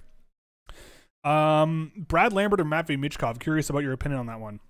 Can I have both? I feel like they play well together. I don't know. To me, that's apples and oranges. Like it's like pick the better fruit, apples or oranges. It's like, well, I don't know. It depends on what you're doing, right? Like, would I make marmalade with apples? Probably not. Would I make pie with oranges? Probably not. But like they are, apple pie and orange marmalade are both pretty good. It's part of the market to overrate your guys. Nick Robertson was supposed to be the next big thing for Toronto a couple of years back. Well, okay, let's be a little relaxed about saying people are overrating Nick Robertson. He's a tremendous hockey player and still very young, but he's been hampered by a lot of injuries over the last few years. And I thought whenever he's played in the NHL, he has not looked out of place. But also, I mean, Toronto Maple Leafs fans went a little bit crazy with the Nick Robertson crap in the offseason. And again, with the fact that the Toronto Maple Leafs fan base is so large, there are going to be a large volume of deranged fans relative to their fan base, just like any other fan base. But since there's more fan bases, there are more fans, you're going to have a larger number there. Is Hockey Canada considering creating a super team in the CHL like the NTDP? No. I mean, look, the CHL has a lot of political power with hockey in Canada. Think about how hard they have pushed against the idea of letting their players leave early to go to the NHL or AHL before they age out of the CHL, because they feel like they would lose a large source of their revenue, and they are a community organization a lot of the time. Like in Peterborough, like the teams need to sell tickets in order to survive in Peterborough or Saginaw or whatever. Like that's what they need. They need to do it. They're not going to make ends meet by not selling tickets. So in order to sell tickets, you have to have good players. And if you don't have good players, you're going to have a hard time selling tickets. No other place does it, but they have a lot of political power. So I highly doubt that junior teams in Canada would be okay with allowing their best talent that they've maybe drafted to go to a totally different team for a season or two and do their thing there. Now, personally, I think that's something Canada should do. Personally, I think the CHL being 60 teams is ridiculous and asinine in the first place, but it is what it is, right? Like it just is what it is. McDavid is not bigger than Gretzky. That's not what I'm talking about. I'm saying like marketability in the modern environment. Like yes, McDavid. I mean, Wayne Gretzky is a phenomenal scorer in the NHL and scored a ton of points, won a ton of Stanley Cups, and yeah, like put LA on the map as a hockey destination in my view. Maybe after Dion started the fire, but like Wayne Gretzky going to LA like made it an inferno for a while. The point I'm trying to make is that Connor McDavid should be unbelievably marketable for the sport, and he isn't. They're not doing that. He should be on billboards every single time the Edmonton Oilers come to town in any city in America, because you literally would buy a ticket to watch Connor McDavid step on the ice and do his thing for 60 minutes. Like, that is why you should be doing that, and why the NHL should be so much more successful than they are. But because of factors that revolve around culture and a number of other things, it's artificially hampering itself. It holds itself back from the marketability potential that other sports have. Someone just mentioned he lacks a personality, unfortunately. Like, I think that, you know, when I look at the NFL, like, there aren't that many like insanely huge personalities in the NFL. Like, yeah, I think there are more than in hockey. I mean, the NBA is way off into the high end of marketability and personality, and I love it for that. But I mean, I look at the NFL, and even guys who aren't super personable, they still are pretty popular, and like they still have interesting things to say. And I feel like if Connor McDavid, again, the cultural thing, Connor McDavid, I think if the culture around how players present themselves and talk to the media, even like as a professional, if that was done a little bit differently, yeah, I feel like it would also drive a lot more.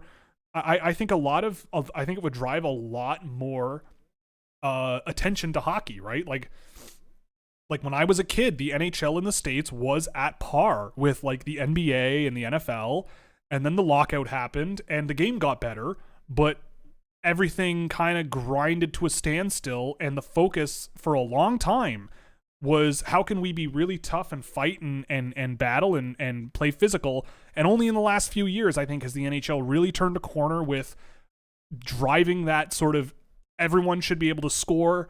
That's what the fans are paying for. Like, they like the speed, they like the pace. That's what the larger market really wants to see in their sports. You know, like, that's what they want. They don't want to see trap hockey.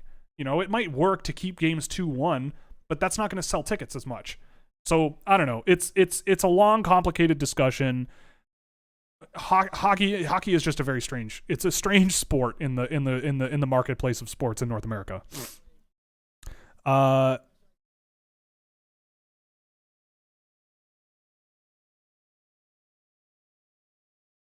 you can't have a best on best tournament without Ovechkin or Kucherov. Well, okay, sure, but like, I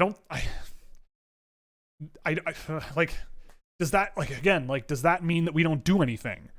Like, does that mean we deprive Sidney Crosby of winning an Olympic gold medal? Does that mean we deprive Connor McDavid of going for a gold medal? Like, just because one bad apple is there, do we let it spoil the whole bunch, right? And it seems like the answer for now has been yes, but I don't care. Like, I want to see Connor McDavid play against the best players he possibly can play against. And this is extraordinary. Like, the situation that Russia has put themselves in is unprecedented and extraordinary. And it's the right thing to do. Keeping them excluded, in my opinion, is the right thing to do. It sucks, but it's the right thing to do. Sometimes the real world is very complicated.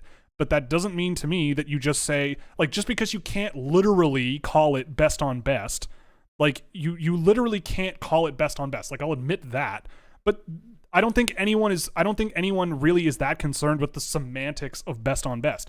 People just want to see Connor McDavid play with Sidney Crosby. People want to see, they want to see these guys play against the best in the world and represent their country. Like, I'm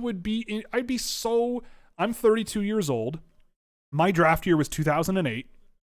Canada was at the 2010 Olympics. I wouldn't have gone. I wouldn't have been there. If I was an NHL player, I wouldn't have been there. 2014, they didn't go, right? No, that was Sochi, so they did go. So 2014 was the last Olympics where they could have been eligible. I would have been 24. I probably wouldn't have gone. I would have been a bubble guy if I was good in the NHL. It would have been a bubble. And then that's it for me, right? At 24, that was my last chance to play in a best on best tournament, and I'm probably not making that team. Just because of how often the tie goes to the veteran, right? So that to me is unacceptable. Like, that I'm 32 years old now, and when I think back to 2014, that feels like a really long time ago. And I don't know, like, it would really annoy me. And I don't know, maybe I'm just patriotic because I love the country where I come from. Oh my goodness. See, like, this is what I mean. The Czechs are not out of this game, guys. It's not over. Like, they're playing hard. They beat Canada earlier. They're playing hard. Like, this game is not over. I don't feel bad for them at all. They're playing hard. This is a tight game. But yeah, I don't know. It's very long and complicated. Who is bigger in Canada at the moment, McDavid or Alphonso Davies? Worldwide, obviously Davies. I'm curious to see how it's seen there. Oh, I think McDavid. Maybe after the World Cup, it's a little bit closer, but I think Davies is, like, for if you're a sports wonk in Canada, then yeah, I think he might be more important to you than McDavid. I will also say that the MLS has been on, like, an exponential growth in terms of popularity. I saw a fascinating tweet thread today about just how important David Beckham has been to the MLS, and how MLS valuations went from, like, when he went into the MLS, TFC paid $10 million for their expansion fee, or $8 million or something, and the most recent expansion fees were $325 million. And David Beckham went to the MLS, I think, in 2005, I want to say. So in the last 17 years, the amount that it costs to start a new franchise in the MLS has gone up 400 times. What is it? 8. So it went from 8 million. Oh my God, I can't believe I have to do this by hand. Equals 325 divided by 8. Yeah, like almost 40 times the cost of starting a new franchise in 15 years has gone up 40 times. And valuations for most MLS teams are like around $500 million now to like $300 to $500 million. And most NHL teams are around that. And the NHL's been around for 100 years. Like, the NHL is falling behind. They are falling behind. And so maybe in my myopic hockey-centric view, it seems kind of crazy to me that Alphonso Davies would be less marketable or less of a big deal. But you know what? It may be closer than we think. But I do think that McDavid, just based on his standing in the sport in general and how he plays and what he does, I think he does have more of a big profile. But I mean, Davies is a hell of an athlete. I guess that's another thing to point out. Yeah, the quest for the next Lucic was a hell of a ride. You know what? And now, and you mentioned now that people are looking for the next Tage Thompson. I know. I know. I will say, someone mentioned this looks delicious. It is. It's excellent. It's definitely heavy on the fudge part and coffee more than anything. But it's thick and tasty. It's good. It's good. It's good stuff. The Blue Bus from Bandit Brewery, if you live in Toronto. I think it's in Roncesvalles. It's a nice place. Really good burger there, too. They do a really good hamburger. And yes, it does come with cheese without having to ask for cheese, which is good.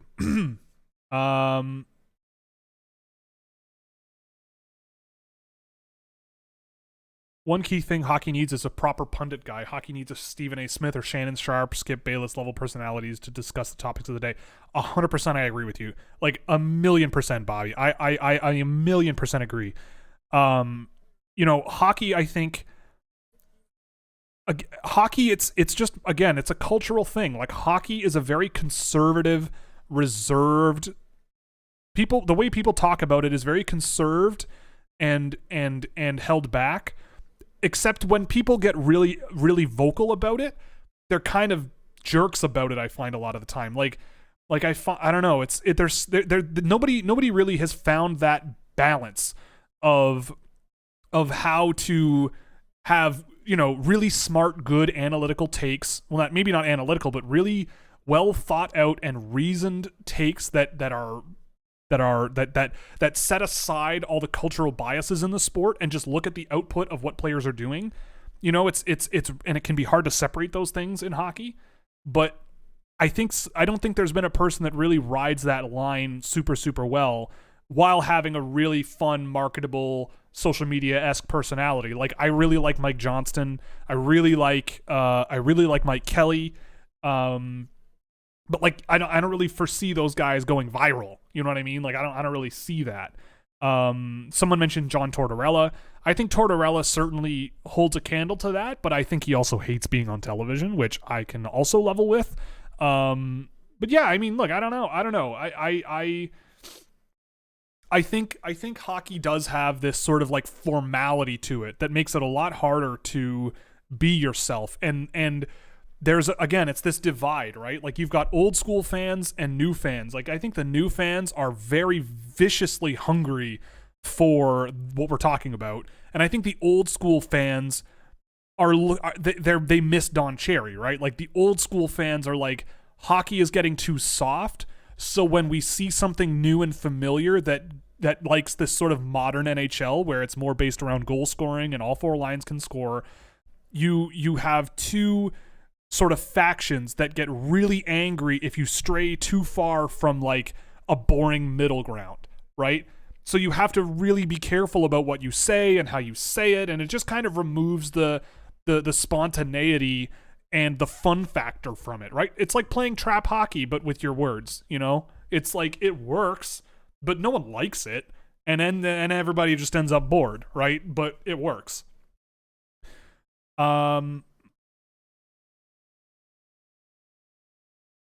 If there was NHL players at the last Olympics, it would have been one of the most talented teams ever. Yeah, it's true. It would have been amazing.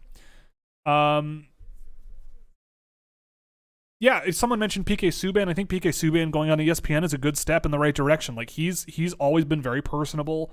Obviously, like he's a guy who, whatever you say what you want about him, like I think he's a perfect example, right? Like I think I think it's perfectly reasonable to say, look, I understand why people might not be the biggest fan of PK Subban, but you gotta love him for what he does, right? Like what he represents and what he's trying to do, right? Like you just, if you set aside the narratives about him, it's like he's very personable. He's almost like a meme of himself in some ways, especially with those training videos that he used to post and all that stuff. Like, but he's very personable. He's a funny dude. He's apparently a really, really nice guy. Obviously, you'd have to be quite a nice guy to organize the charitable situation he did in Montreal. Like, that's an incredible undertaking that he has stuck with, which is really, really good.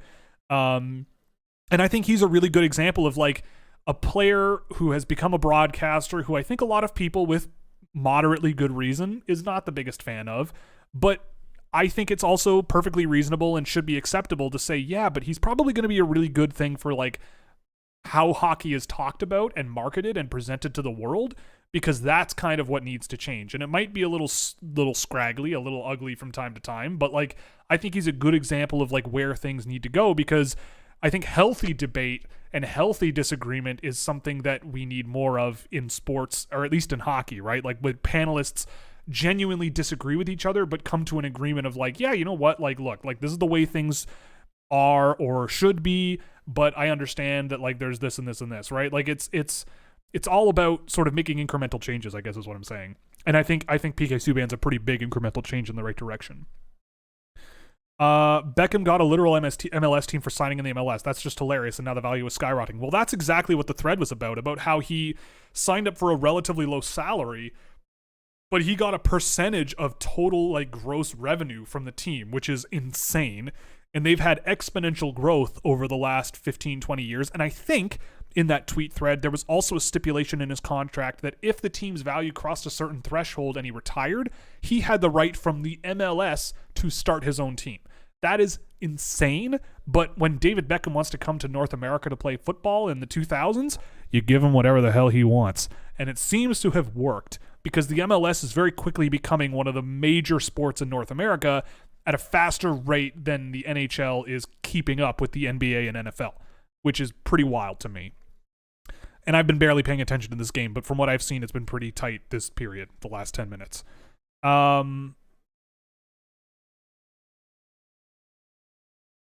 I think I've heard of Bear Lasers beer. I don't know. Maybe I've seen the can in stores. I'm pretty sure darts, NASCAR, and bowling are on par with hockey in terms of popularity. I mean, darts is amazing. I'm not going to fault darts. The darts clip of the 9-dart round that got posted where two guys almost got a 9-darter was incredible. That was unbelievable.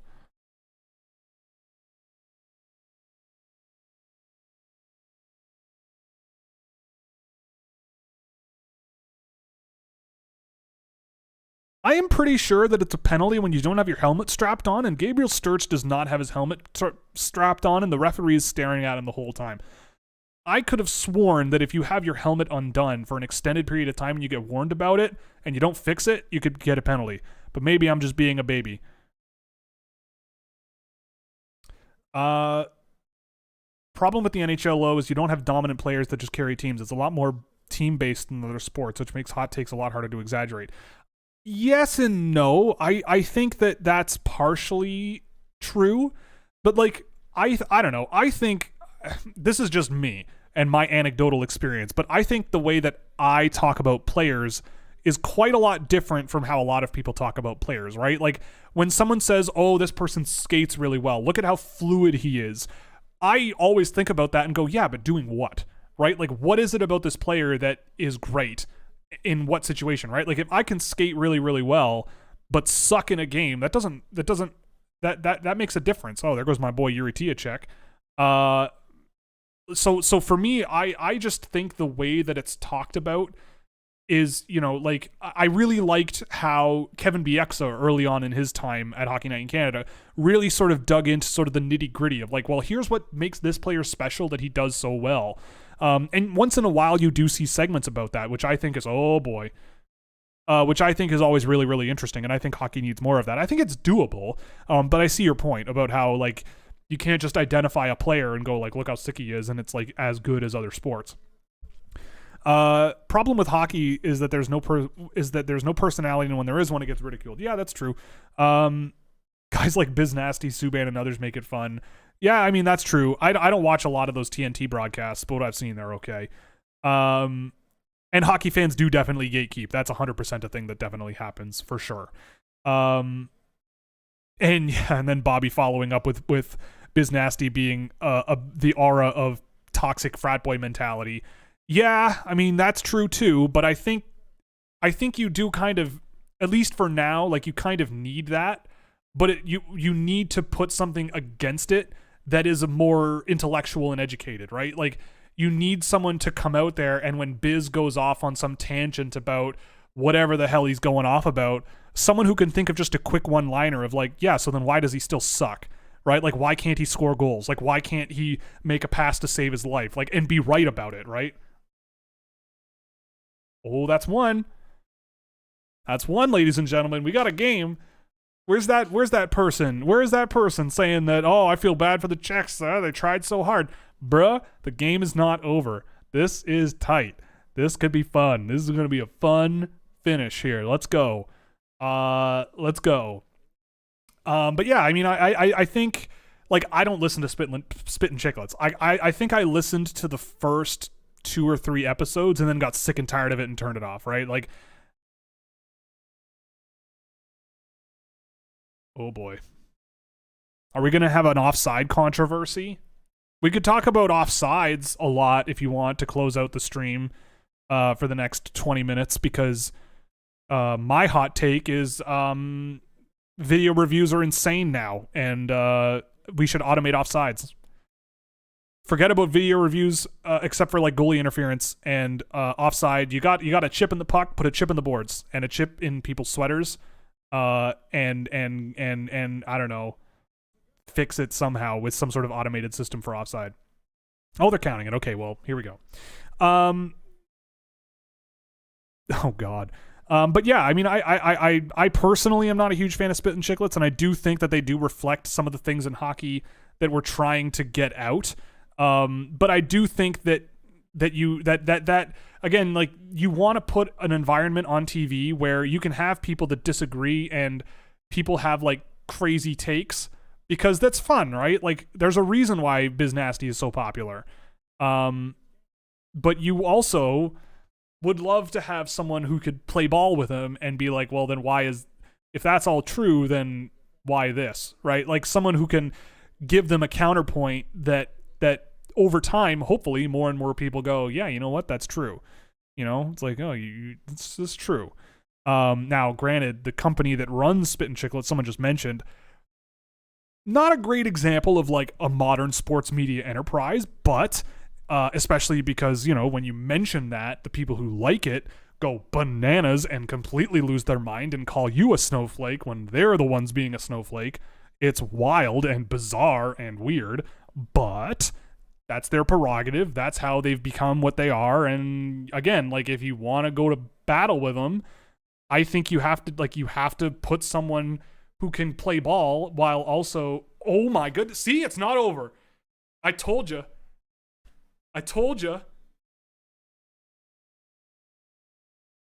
Ladies and gentlemen, we got a hockey game. Oh boy. They are, the Czechs,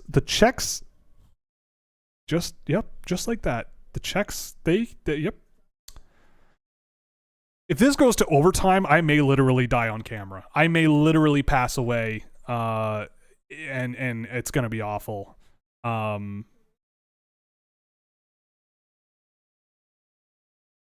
my goodness. Oh my God. This is why we watch, right? We want to see this. We want to see this.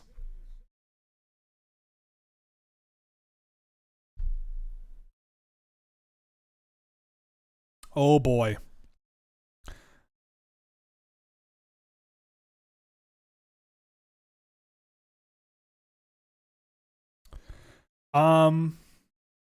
I forget where we were on that discussion. My brain kind of completely changed gears. Let's go, Logan. Come on. Nope. Yeah, Yuri Kulik has had a great tournament, by the way. Like, I've really liked him. Like, I thought he was one of the better 200-foot guys last year. And I think he's still bringing it this year. Like, I thought he's been playing really, really well in this tournament, rather than just, I'm gonna take all the pucks from my teammates on the power play and just crank them into the net myself. Like, he can do that, but he's doing a lot more. Oh my goodness, I thought that went in. And yeah, Beckham's an owner in Miami. I know that. It's pretty incredible. Like, that guy has made a fortune's fortune just from coming to North America and getting involved in the MLS, and made a lot of people a lot of money probably too with that too, which is really nice. Nice defensive breakup there from my boy Yuri Tiacek, doing the right stuff.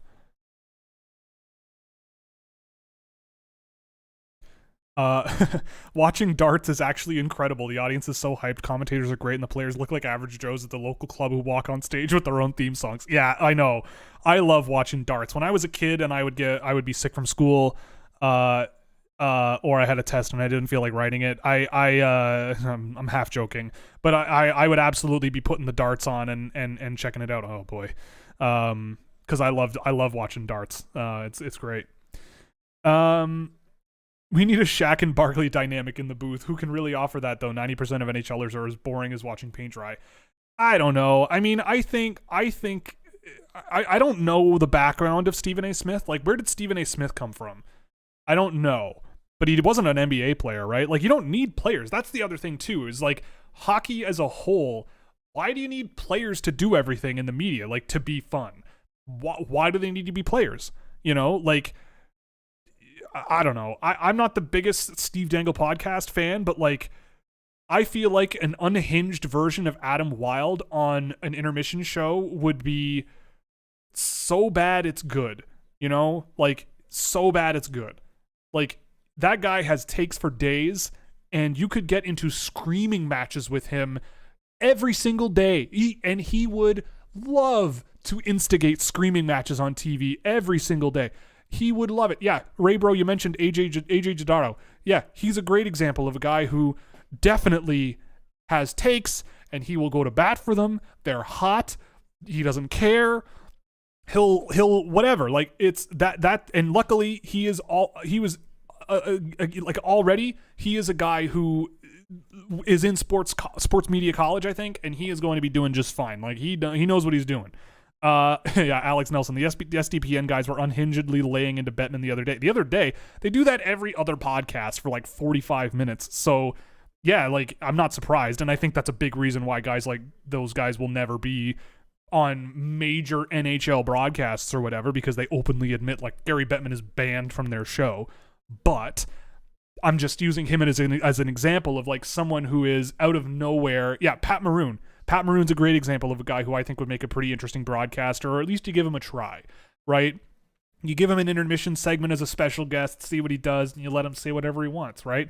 It's like the whole thing. You can say whatever you want once. I'd love to see some of that in hockey, like just guys who are just like out there and having fun on TV and talking about a game that they understand and love. Like, I would love to do a show or something with a guy like Pat Maroon, like someone who, you know, clearly, you know, isn't a troglodyte about the game, right? Like someone who is, I think, when I hear Pat Maroon like chirping guys and making fun of people, it's like, man, that's a good burn. Like, this guy knows a way with words, right? Like, I think it would be very fun to be someone as an outsider who like sees the game on this sort of different level in this different way, to like challenge me on things and like have a fun conversation and have him sort of really push me around a little bit and sort of have some fun. I would love to do that personally with someone like that. And yeah, I definitely think Pat Maroon, just based on what I've heard him say in the public and in the media, like that would be a fun show. Oh no.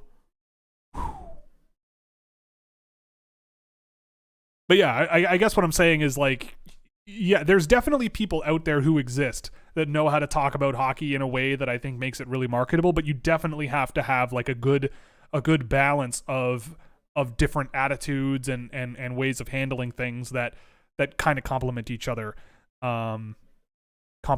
quite a bit. Oh my goodness, this is a tight one. Again, whoever commented, I feel bad for the Czechs because, you know, it's like, you jinxed it, bruh.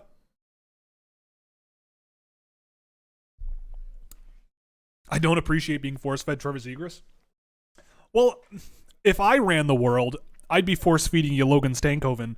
I mean, I love, one of the things I love is the gold medal winning goal from the World Juniors in the summer, where I think it was Ken Johnson who scored it, who literally put a man on his back and spun around and made that play to get the puck to Ken Johnson, and nobody gives him any screen time whatsoever. And who is playing second fiddle to Connor Bedard and also doing extraordinarily well, scoring points and driving a lot of play up the ice with Connor Bedard, and is not really getting a lot of attention for it? Logan Stankoven. I will not shut up about that, and I definitely will not shut up about it. It's because he is my hero. Yeah, that's icing for sure.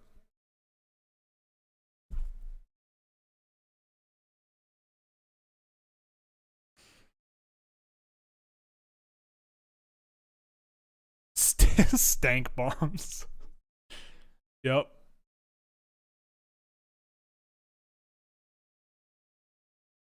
Yeah, whenever he scores, I tweeted it last night, but I've been saying it to myself. He stank. Something stank. There's some stank coming from somewhere. I don't know what it is. I don't know. All right, Shane, let's go.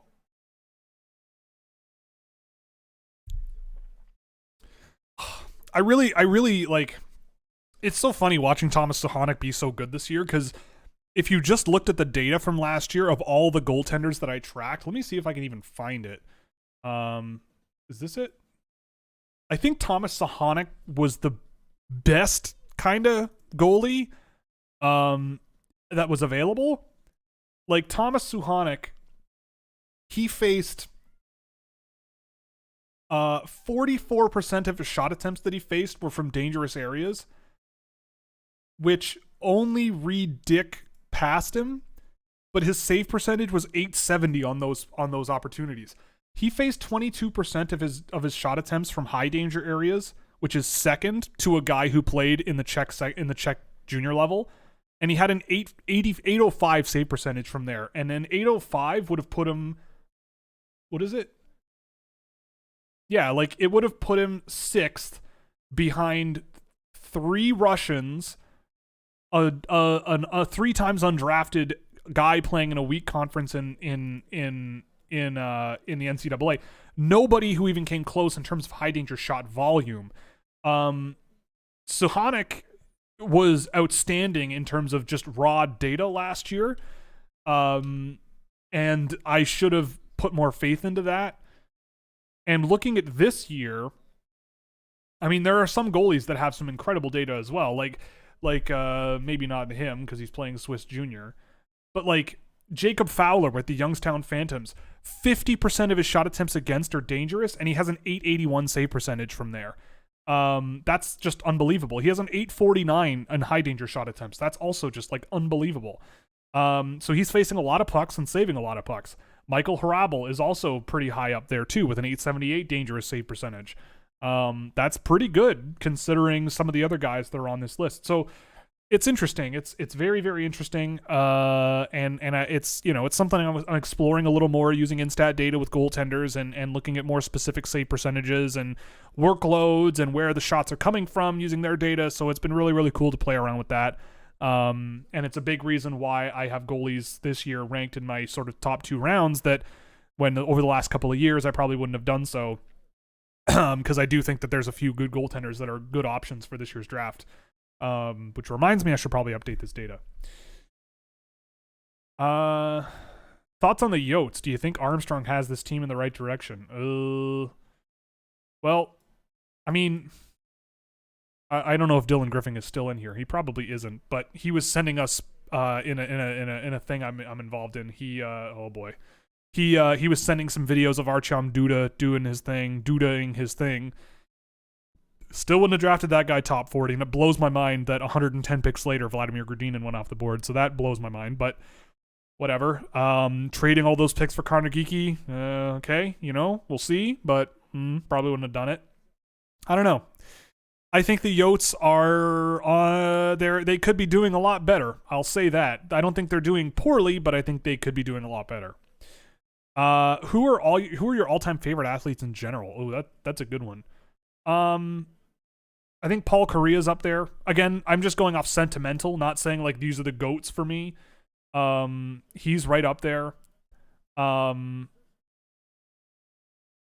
think I have a lot of time for the Williams sisters, Venus and Serena Williams. Like I just remember growing up watching them playing tennis, and they were just like astoundingly talented athletes and just unbelievable, both of them. You know, Venus and Serena. I know Serena gets a lot of attention, but I think Venus is right there with her. I think they both are. They deserve a lot of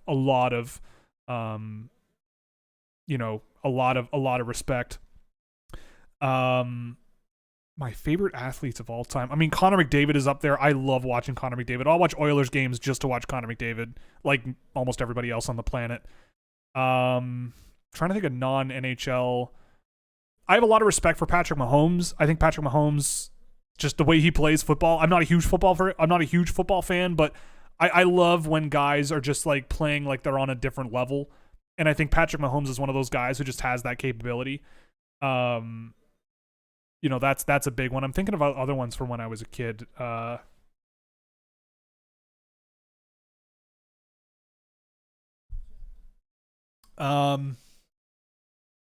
It's a really good question. So I wanna think about it.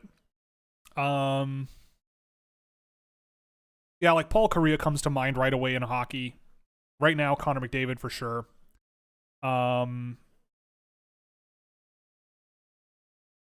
There's definitely like Olympians that I've really, really loved watching.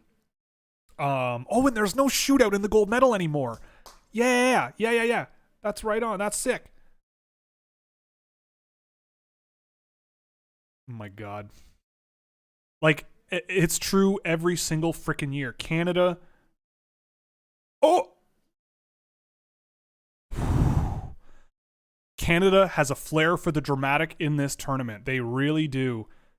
They find a way to find themselves in situations where they are barely getting away with it. And here we go again, right? Here we go again. This is wild. In the meantime, we can think about really great athletes that have meant a lot to me in my life. Of course, when I'm like put on the spot, I know they exist, but now that I'm put on the spot, I can't think of them. Any athlete that gets cancer and then comes back is automatically like just unbelievably inspirational to me. Like Mario Lemieux, Saku Koivu. I mean, you don't want to make like a hierarchy of like cancer significance, but like Phil Kessel's on that list. But like, I don't know, there was something about Mario Lemieux retiring, and when he came back, I remember when he came back in the 90s, and he was gone for I think a year and a half. I could be wrong. He came back, I think down the stretch of that season, he was like 2 points per game, and he was like dominated. He just was dominant. The dude got cancer and came back and was dominant. That's unbelievable. Like that boggles my mind. Like how can you ever say a bad thing about Mario Lemieux, at least as an athlete, when he does that? Like that boggles my mind. Yeah, okay, so someone posted a list. Messi, LeBron, Brady, Tom Brady, yeah, that's up there too. I mean, again, you want to talk about they don't ask how, they ask how many. Like, he's the pinnacle. Michael Jordan, yeah, I have a lot. You know what? After, I didn't really know a whole lot about Michael Jordan outside of Space Jam, and not much else, until that Last Dance documentary came out at the beginning of the pandemic. That was a really, really incredible documentary that I think illuminated a lot about not only Michael Jordan, but like how, like what it's like to be Michael Jordan, or like what it's like to be an athlete that is borderline committed to their sport to the point of like being unhinged. I think that it was a really great look into not just him, but like the group that was around him and the organization and like what it was like being there. So I have a ton of time for Michael Jordan as one of the greatest athletes of all time. Yeah, Michael Schumacher, I could say is up there too. Ayrton Senna, I think Ayrton Senna is maybe a better example for me, just because, I don't know, I've gotten into motorsports just like everyone else during the pandemic, and I watched the Senna documentary not about a year ago, and I loved it. And I think Ayrton Senna is such a great example of like loving the sport that he's part of for like the purest reasons, right? Like he adores motor racing, right? Like he adored it, and every single he lived for every single opportunity to be better at it, and because he loved it. And I mean, I'm not a religious person, but he was also, from what I can recall, a pretty religious person.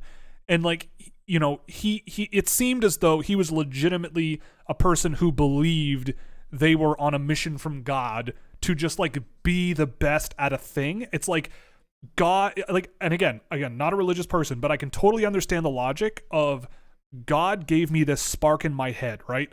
I was born with this spark of like, I want to be a motor car racer. Like, I am going to race cars. I don't care what it takes. God is telling me this is what I'm going to do. And he goes out and friggin' does it. And he does it to the point where it's like unbelievable. And it's, you know, his career obviously gets cut short. It's tragic. The circumstances around it, it's tragic. It's awful. But that's one in motorsport, at least, where I look at that and go, yeah, this guy was like on another level. Like, this guy just was exceptional, right? Like, one of these human beings where you're just like, okay, he's on a different like plane of existence, right?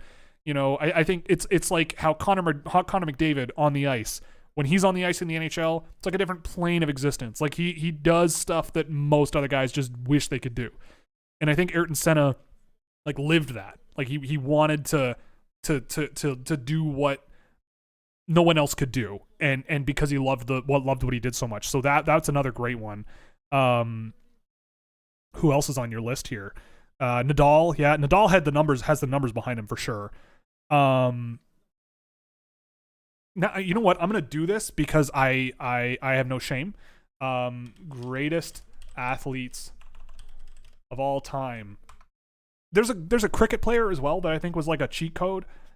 I also, you know what? I'll throw Muhammad Ali in there because I'm also a history buff, and I have so much respect for what Muhammad Ali sort of stood for, and what he did with himself and his life, and how he presented himself, and you know, like, I don't mind a guy who trash talks, especially if they can back it up, right? Like, and he backed it up every time. But he also was a guy who had principles in life and stood up for what he believed in, and like legitimately went to bat. Like, he was blacklisted because of what he believed in a country where it's like, oh, you're allowed to believe whatever you want. And I think that is so admirable. Like, whether he's right or wrong on how he felt about the issues that he was passionate about, I mean, you can argue that, but I look at a guy like Muhammad Ali and go, you know what? The positions that he had and the things, when you listen to what he was talking about when people would push back on him for how he chose to live his life, you can see, I absolutely empathize with how Muhammad Ali saw the world, how he saw, you know, things like the Vietnam War, and how he was avoiding the draft and how he was penalized for that, but he had very good reasons for doing so. And I again, like, I thought that was a very interesting sort of inflection point in history for America. Like, he was a good sort of exemplary case where that's the case. You know, he's just a very, it was, I would never say like, I want to be like Muhammad Ali, right? Like, it's not like I idolize him to the point where it's like, I want to be like him, but I always find, I love stories and people who are living lives that are extraordinary. Right? Like, something beyond just living a normal life, right? Like, he wasn't just a great athlete. Like, he was a phenomenal athlete, but out of the ring, he had this like persona that was like larger than life, and he really believed what he believed, and he stuck by it to the point where the government got involved. Like, that's crazy. That's crazy to me. And I can't even imagine, like, I get freaked out when I have takes like, oh, I don't think Matvei Michkov's a top 5 pick. The Canadian government's not going to blacklist me for saying that Matvei Michkov's not a top 5 pick, right? Like, that's not going to happen. Some people are going to leave silly comments on my channel and say, I don't watch hockey, or I don't whatever, I don't care. I don't care. That stuff just blows my mind, though, and I think he's a great example of that. I don't know, Wilt Chamberlain, sure. Jim Brown, whatever, sure. Lance Armstrong is on this list. That's questionable. Tiger Woods, maybe not someone you want to idolize, but he was a great athlete. Jackie Robinson, I think, is up there too. But again, that's strictly political. But he also was a great athlete. But I think, you know, I just can't imagine living that life. Like, it just blows my mind that Jackie Robinson was a person who was alive and did what he did.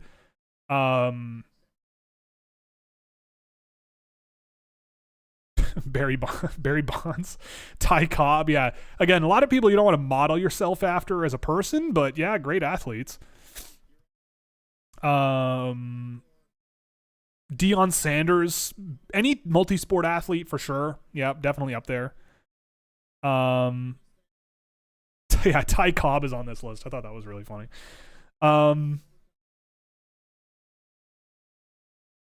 I am noting that there's no women on this list. No women at all. Mike Tyson, again, maybe not someone you want to model everything after, but I mean his life has turned out decently okay. I like Mike Tyson. I mean, Mike Tyson is a boxer. Like, I don't know. Sometimes on my YouTube algorithm, I don't know about any of you, but I'll get an algorithm thing where it's like, hey, do you want to watch Mike Tyson's most brutal knockouts? And I'll go, yes, I do want to watch Mike Tyson's most brutal knockouts. And I look at some of the other fighters that he fought against back in the day, and I'm like, yeah, Mike Tyson sort of changed things in boxing, I think. I mean, I'm not a boxing buff at all, but he came in, and I think he was, for heavyweight boxers at least, like completely a mutant that was out of just made by the gods to box, right? Like, he was ferocious and ruthless, and he wanted to destroy you, which, you know, yeah, not saying that other boxers didn't want to do that, but he went out there and destroyed you. Like, he would catch, when he caught you, that was it. Yeah, someone's saying Kobe Bryant. That's another big one as well. Yeah, no, I'm definitely noticing the lack of women on this list, so I don't know. Oh, it's Bleacher Report. That's probably why. Okay. Let's see if there's anything else. Bo Jackson, yeah. Zinedine Zidane.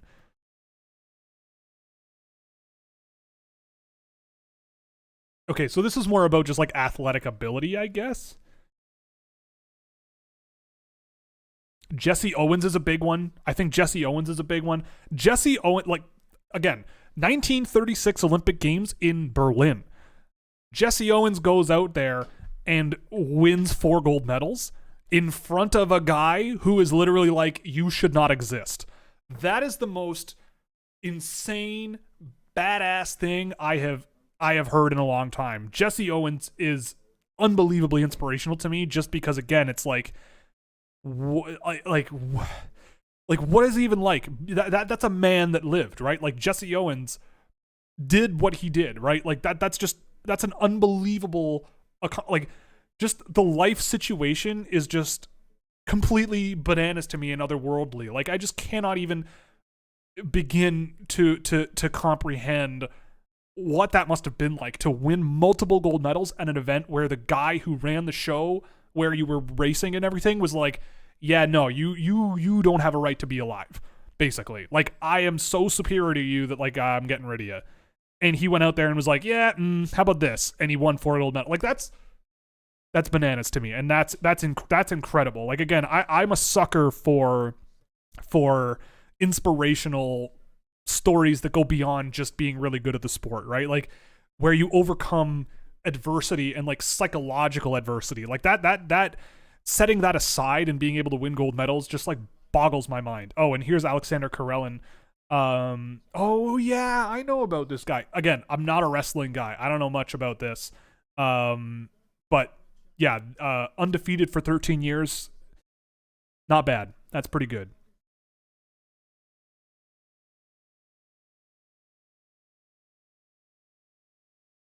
Martina Navratilova. Yeah, I remember Navratilova when I was little.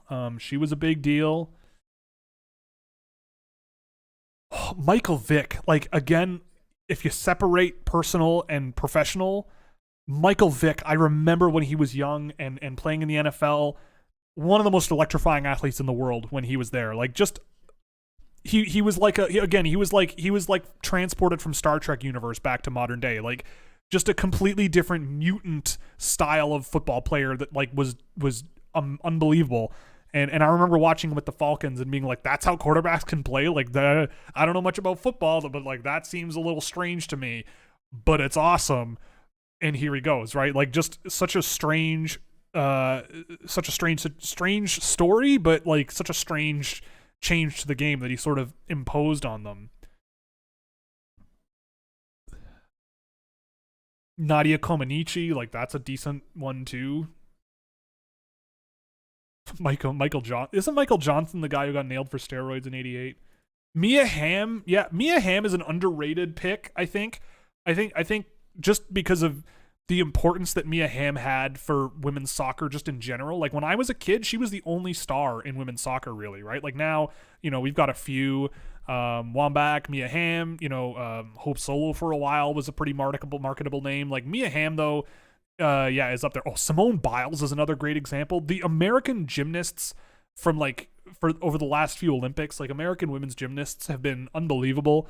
And I'm trying to think of something else. I'm trying to think of like Olympic athletes recently because I feel like there have been a lot who have just been unbelievable. You know who also blows my mind is Eliud Kipchoge, the marathon runner. He boggles my mind. He's like the Wayne Gretzky of running marathons, and he's been doing it forever.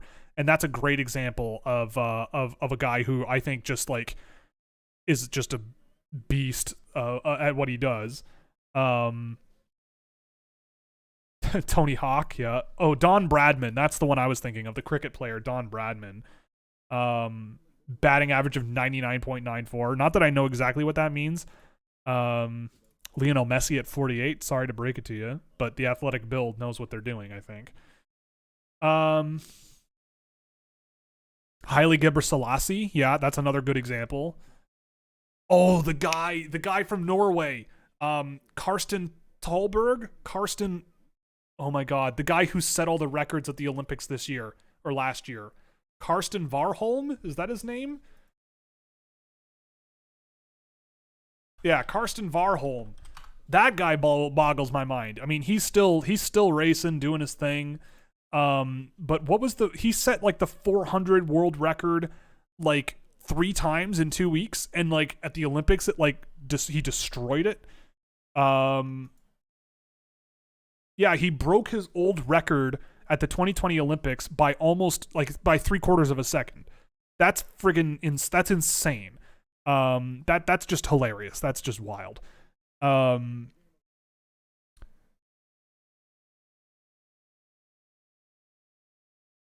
Max Verstappen. Yeah, I think Max Verstappen, like cross section right now, is certainly there relative to their sport. Like this season in the F1 year, it wasn't even close. Like he's found such a nice. Again, I'm not like an F1 expert, but just from watching Max Verstappen over the last, I think 4 seasons it's been, or 3 seasons, like he has found a way to go from one of the craziest, most insane drivers on the grid to one of the, he's like harnessed it. And now he's like, I know my limitations. The car is built around my limitations, and I am going to drive like a madman and win every race by like a lap and a half. And that's kind of how it goes. It's pretty incredible. Someone mentioned Magnus Carlsen. That's probably a good example. Different kind of sport, but it works. Have I watched James Petrovsky from Owen Sound? I have not, so I'll check him out. I'll add him to the list. Usain Bolt would be up there. That's true. Adrian Peterson, yeah, he could be in there. Overtime's about to start, so we're going to go back to the game here. I am going to say that for Canada, because I want to see it, I think Connor Bedard's going to score. And for the Czechs, let's give it to...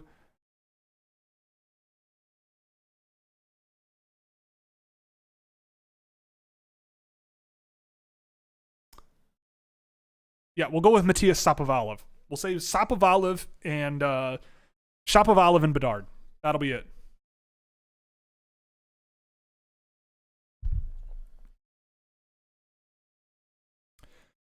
Yuri Tiacek for the Czechs, that would be quite something. I would lose it. If Yuri Tiacek wins for the Czechs right now, I would lose my mind.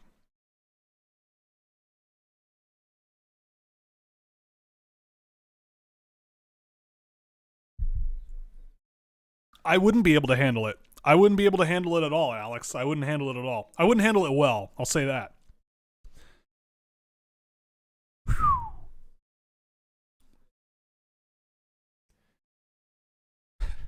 Bedard, by his standards, has been quiet. Yeah, I guess, He's had a few good chances in this game for sure. He's set up a few plays, I think, from what I can recall.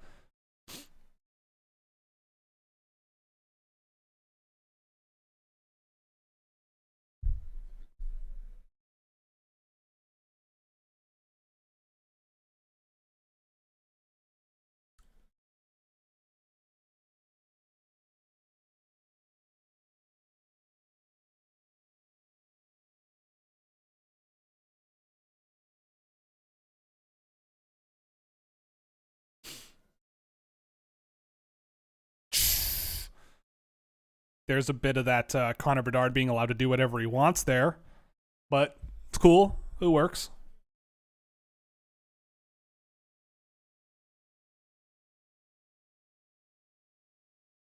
Yeah. Not ideal there, Connor.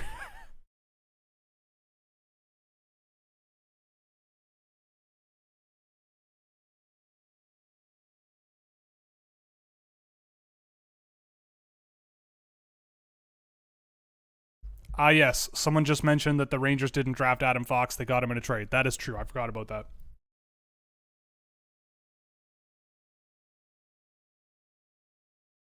If anything, that strengthens my point. But that was like 2 hours ago.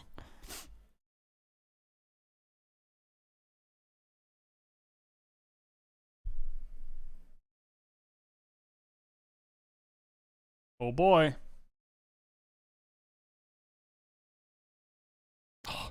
Why didn't I say Josh Waugh to score the OT winner?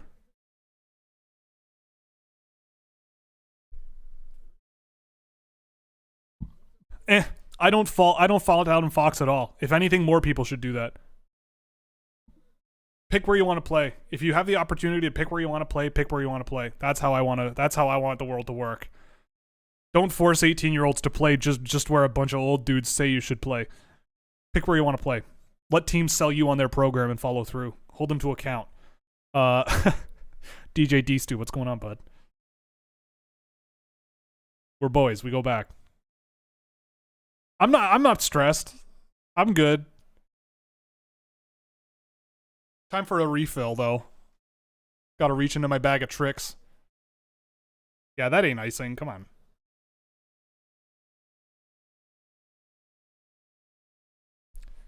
I feel like people would voluntarily want to play in Winnipeg once in a while. I don't know. I think if that's the case, then it artificially deflates a player's career by playing in Winnipeg just because someone said they should and they hate it. But I also get the feeling that some people might actually want to play in a place like Winnipeg. I don't know. Maybe. I just find that the draft as a structure is wrong, and it's a wrong thing to do to 17-year-olds, let alone 14 and 15-year-olds like the WHL does. I just think that's wrong. Oh, I got it. Stupid can just explodes all over the place.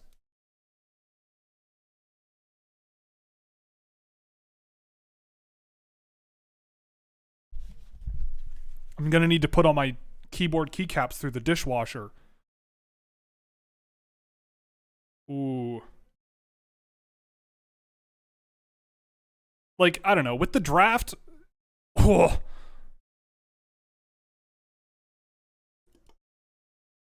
I need a commercial break here. Like, with the NHL draft, the way I see it is you make it so that you have a system where teams have a certain number of entry-level contracts they can hand out every year to whoever they want, and it's an unlimited cap amount. There's a specific cap limit for the total amount of entry-level contracts you have on your team, but as long as you're under that amount, you can offer any player you want, any number you want. But you can also trade those entry-level slots to other teams if you want, and when the player comes off their entry-level contract, then you shift off to something you gain that cap space back to spend on new youngsters. So in the situation of a team like Winnipeg, they could utilize those ELC spots and say, look, if the guys that we want don't want to sign here, we can trade the spots to where they do want to sign, and where teams have the cap space maybe, and we can get some assets for it, right? Because I think if you're like the Winnipeg Jets and you're like, well, you know, the 17-year-old kids don't want to play for us, but we can trade our entry-level contract slots and get, you know, 26-year-old veterans who can still play for us. And, you know, maybe you have the equivalent of the first 2 rounds worth of players in this pool of entry-level contracts, and the rest get drafted, right? Like, my whole thing is, like, the best of the best in the world should have more flexibility to choose what fit they think is the best for them, right? And I think that if you play your cards right as an organization, you should be able to convince players to come and give you a chance, right? And I think that you can also, in the draft, if you play your cards right, always find guys that are undervalued by other teams.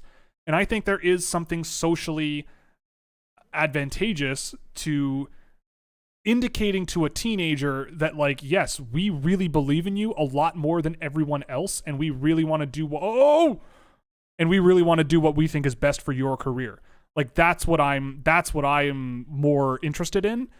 I mean, obviously you can't just do that with every young kid, so maybe you have a draft past it. Like, if you're not signed by date X, you get put in a supplemental draft or something like that. But I mean, I would think it kind of does deflate their career by going to a place that they hate. That's it. Game over. Game over.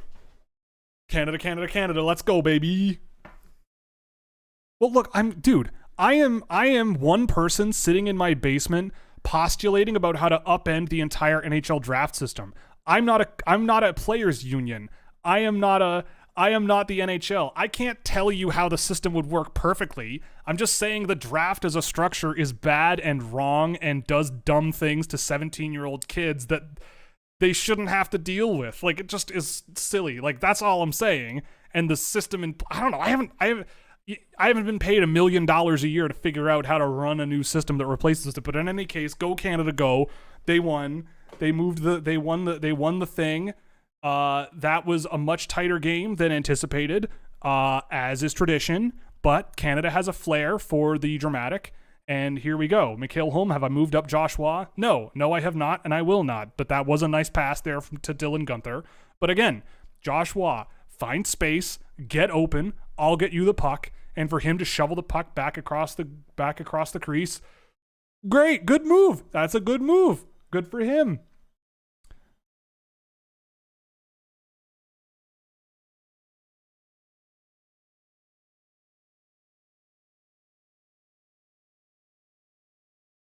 Well, I mean, the Czechs can't be unhappy. I mean, they can be sad, but like, that was a hell of a game, and they clawed their way back. They almost won it. A couple, like right there at the end of the third period, a couple of bounces here and there going their way. That game would have ended very differently. But that's hockey, baby. That's the World Juniors, man. Canada, again, like, by the skin of their teeth, they do it just barely. Like, I love it. It's so Hockey Canada. They can't, like, the last one before this, they kind of dominated the whole way through. But oh man, like, I love it because it's so Hockey Canada. It's just great. Props to the Czech team. That's incredible. What a tournament from them. I mean, my tournament all-star team, it's got to be Bedard, Stankoven, Sahonic and net, maybe. Sahonic and net. What else do we do here? Yeah, Bedard, Stankoven. Maybe you put Juracek on D.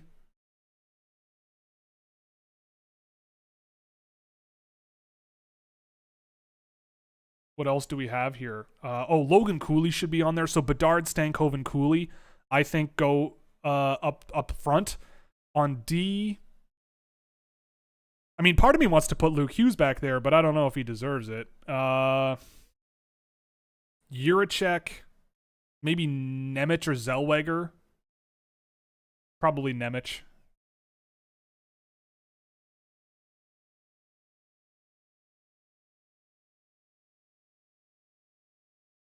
Hell yeah.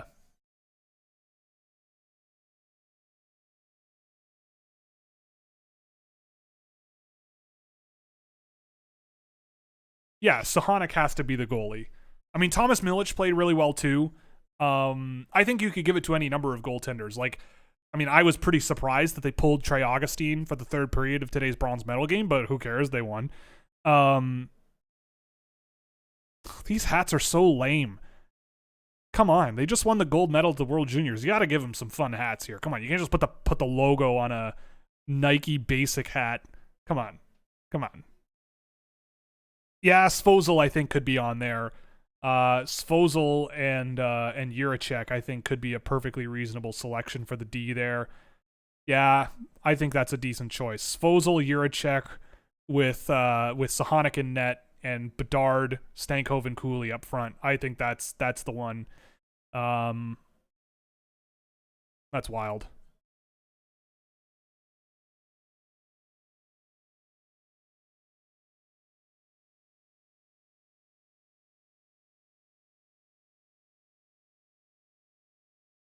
Aw, Brendan Othman and Shane Wright. They get to share a gold medal together. That's nice. Twitter and Reddit are really low on Luke's play. Luke Hughes? Yeah, I mean, Luke Hughes is bad. Like, we went over this before. Luke Hughes' bad moments were terrible, but he had some good moments. Like, he is a guy where he's Tesla stock. Some of the time, you're going to love owning Tesla stock. Some of the time, you're going to want to, jump off a building if you own Tesla stock. With Luke Hughes, you get good and bad.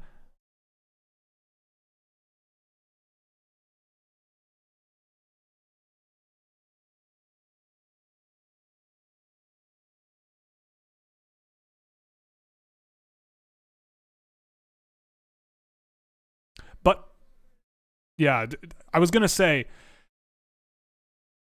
it'll be very interesting. I want to go back and watch the tape of Connor Bedard in this game because I got the feeling that the Czechs really did their homework on like what he does and what he's capable of and shut him down pretty well. Like, again, he was spectacular in this tournament, but he's not there's stuff there that could be dug into and really sort of examined. Because he's a player that does have some strange tendencies, but when it works and when he does get the chance to shoot the puck, it is pretty friggin' incredible. And when he can make a play and he has that capability as well. Extraordinary hockey player, but very, very interesting how tight the Czechs played him and how much they were able to sort of shut him down a little bit. Really, really good stuff. What an unbelievable tournament this year. I mean, unbelievable. And we can run through it, right? Like, Austria was not good, right? They were not good. They probably, under normal circumstances, they would have been relegated. Not a great situation for the Austrians, but whatever, right? Cool. They showed up. They played hard. Cool. Latvia, I thought Latvia played actually pretty well. I thought Latvia played pretty well, all things considered. They always show up for tournaments. They always sort of try to grind you down, slow you down. They played really well in the relegation side of things against Austria and managed to keep themselves in the tournament for next year. Great stuff. The Germans, they were also not very good, but they got through the quarterfinals because Austria was worse. I don't know. We'll see how things go, but I mean, I've watched a bit of the German guys that could be on the team next year. I don't see a tremendous amount that could really move the needle relative to even the Norwegians, but I don't know. I've been wrong before. We'll see what goes on. The Swiss actually played a lot better than I thought they would. I thought they played pretty well, all things considered. They didn't have the flair, but they actually had some cohesion to their team. They had guys that could really push pace and get up the ice. I really liked how the Swiss played in this tournament. I wasn't like over the moon about them, but they performed better than I expected them to. But I still feel like they're still a power that's kind of like waning a little bit. And again, I don't really see a tremendous amount of Swiss talent coming down the pipe for next year or the year after that will really rescue them from the depths of the World Juniors. Finland, they were mid, right? Finland was a team that I had ranked fourth, but honestly, between them, Czechia and Slovakia, like, you could have mixed them around. I said that in my report before the tournament. These guys could the Finnish team could have been fourth, fifth, sixth, whatever. I wouldn't have cared. They played kind of boring. They were okay. Grindy, sort of physical hockey, kept things tight. Didn't really score a whole lot. Didn't get scored on a whole lot. Just kind of whatever. Slovakia, I loved watching the Slovakian team play, and they have a lot of guys coming back that will help them get even better, right? So next year you're looking at Dvorsky coming back, Sturbach coming back. František Dej was pretty good actually in the limited time that I saw him play, so I'll have to go and take a look at him, but he looked actually pretty decent a few times watching him play. Sam Honzik is coming back. Alex Sunik's coming back. He played great. Adam Shakora, he's coming back. I thought he played really well. Servac Petrovsky, he's coming back almost certainly. David Notny, I don't know who that is, but he's eligible. Adam Zlinka, I thought he was okay. Simon Nemec could come back next year, I guess.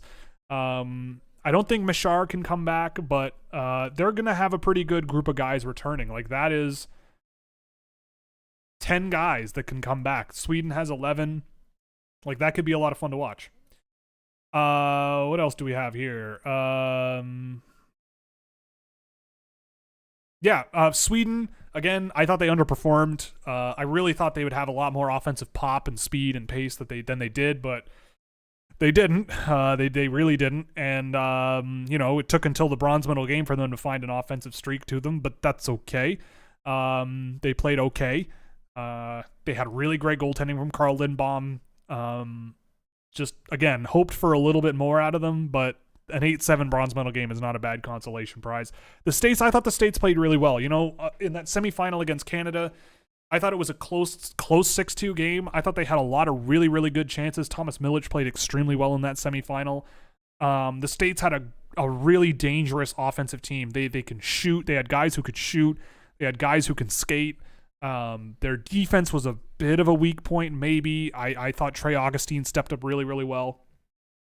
And Canada, you know, look, they won, so I guess I can put them up top now. You know, Canada was the pre-tournament favorites. I mean, again, they had a rough start to the tournament. They almost lost the gold medal game. There was a period in the semifinals where I really thought they were at risk. You know, it was tight. And that Slovakia game in the quarterfinals, again, pretty easily could have not gone their way. But they found a way, as they do often. They found a way to win. Pretty incredible stuff. I mean, Connor Bedard cemented himself as the best player in the world that is not drafted by an NHL team yet, which is incredible. Yeah, really incredible stuff from Connor Bedard, and it's going to be a lot of fun.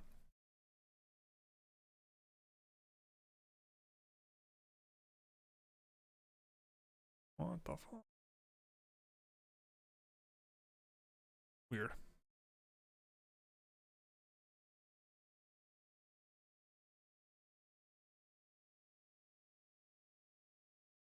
Cool. Spam. Love it. And yeah, I mean the Czechs. I thought the Czechs played incredible. You can't really fault the Czechs for how they played. You know, a lot of people are bringing up a lot of questions about Edward Šale. Personally, I'm not super concerned about it. I think Šale didn't play phenomenally well, but I thought he played well enough where he had some pretty good moments. But yeah, I mean, I don't know. I thought the Czechs played extremely good team-focused hockey. Guys like Marcel and Gabriel Struk, and you know, a lot of guys played really, really well. I mean, Thomas Suchanek was just unbelievable. I think him and Adam Gajan in Slovakia probably played their way into like late round draft conversations. You know, would I draft them? I don't know. Guys who show up for the World Juniors and perform really well, always, you know, a little bit questionable, but Suchanek actually has a long track record of facing a lot of high workloads and winning and saving a lot of pucks, and well, maybe not winning because he plays for Tri-City, but really good. I don't know. It's just, we'll see how it goes, but it's been a great tournament, a really, really phenomenal installment. Oh yeah, they're teammates, right? Forgot about that. Fosil and Bedard. But yeah, really incredible tournament this year, one for the ages. I think so. I'll have a piece coming for McKean's in the next couple of days, reflecting on the medal rounds and the quarterfinals, just pretty briefly overall. So that's going to come out, and then I'll do something on Substack, just for people who are interested in my thoughts and how my analysis sort of turned out. I feel pretty good about how I read things going into the tournament. Not that anyone really cares. I thought that Slovakia could surprise people, and they almost knocked Canada out. I didn't think they'd surprise for that reason, but Gajan sort of solidified them as a real threat to go pretty deep. Who else was in there? You know, I thought the Czechs would have performed really well. I didn't think they were going to do this well, but they did extremely well. Canada, I mean, I thought Canada was going to have a bit of an easier time. They still struggled at even strength pretty much throughout the tournament to really drive a lot of dangerous offense, but they had the firepower, they had the raw talent, and it worked. And again, the weakness for me, I mean, I was really pleasantly surprised to see the U.S. really riding oh my God, Trey Augustine. I really was happy to see them sort of put their chips on the table with a young goalie that has a really promising future ahead of him. Canada, I mean, Ben Gaudreau losing the job, but then being sort of rescued there a little bit by Thomas Milic. Really impressive stuff as well. Carl Lindbaum, I thought he played pretty well in this tournament. He sort of did a lot better than I thought he would. Who is Adam Gajan? I don't know, but he played really well. But yeah, it's been a really, really great, incredible tournament. So, look, I feel terrible for the Czech kids. Like, they played really hard. They pulled a fast one on Canada, and it just wasn't fast enough. It just wasn't quite there. Like, they almost pulled off one hell of a comeback. About with 10 seconds left, they almost had one. It's a heartbreaker, but like, this tournament, it's not for the faint of heart, right? This tournament it'll smash your heart into smithereens. It'll make you cry. It'll be an adventure, but it was a time. I had a lot of fun.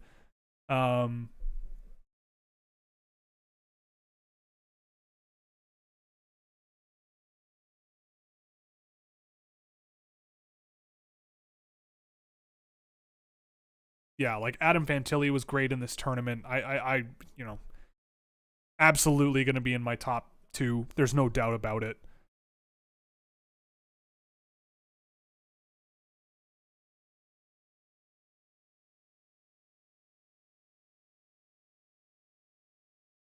Reed Schaefer.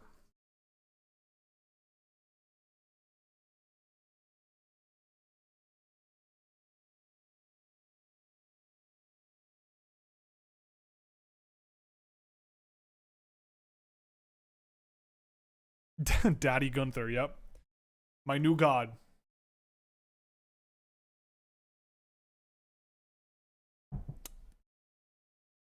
What a game. We are so spoiled. Oh my god.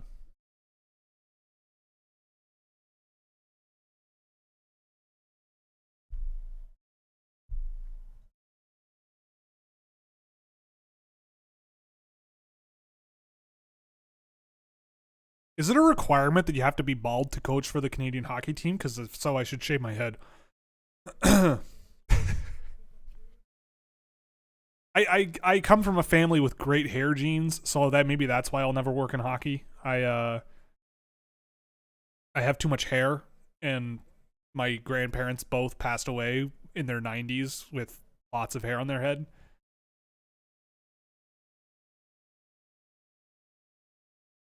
I wish I was good enough at hockey to like even sniff this. I wish. I was this close. I'm kidding. But man, like the camaraderie and the drama, and I remember one time when I was a kid, I was at a hockey camp and we were playing a scrimmage, and I got so excited in the third period that well, let's just say it didn't go so well because I was so excited, and I was about 10 or 11 years old. And so my emotional ability to contain myself is pretty limited. But yeah, you know what? What I wouldn't give to be so good at this game that you would be able to like play and experience it at this level. Like, it just blows my mind. Like, I don't know.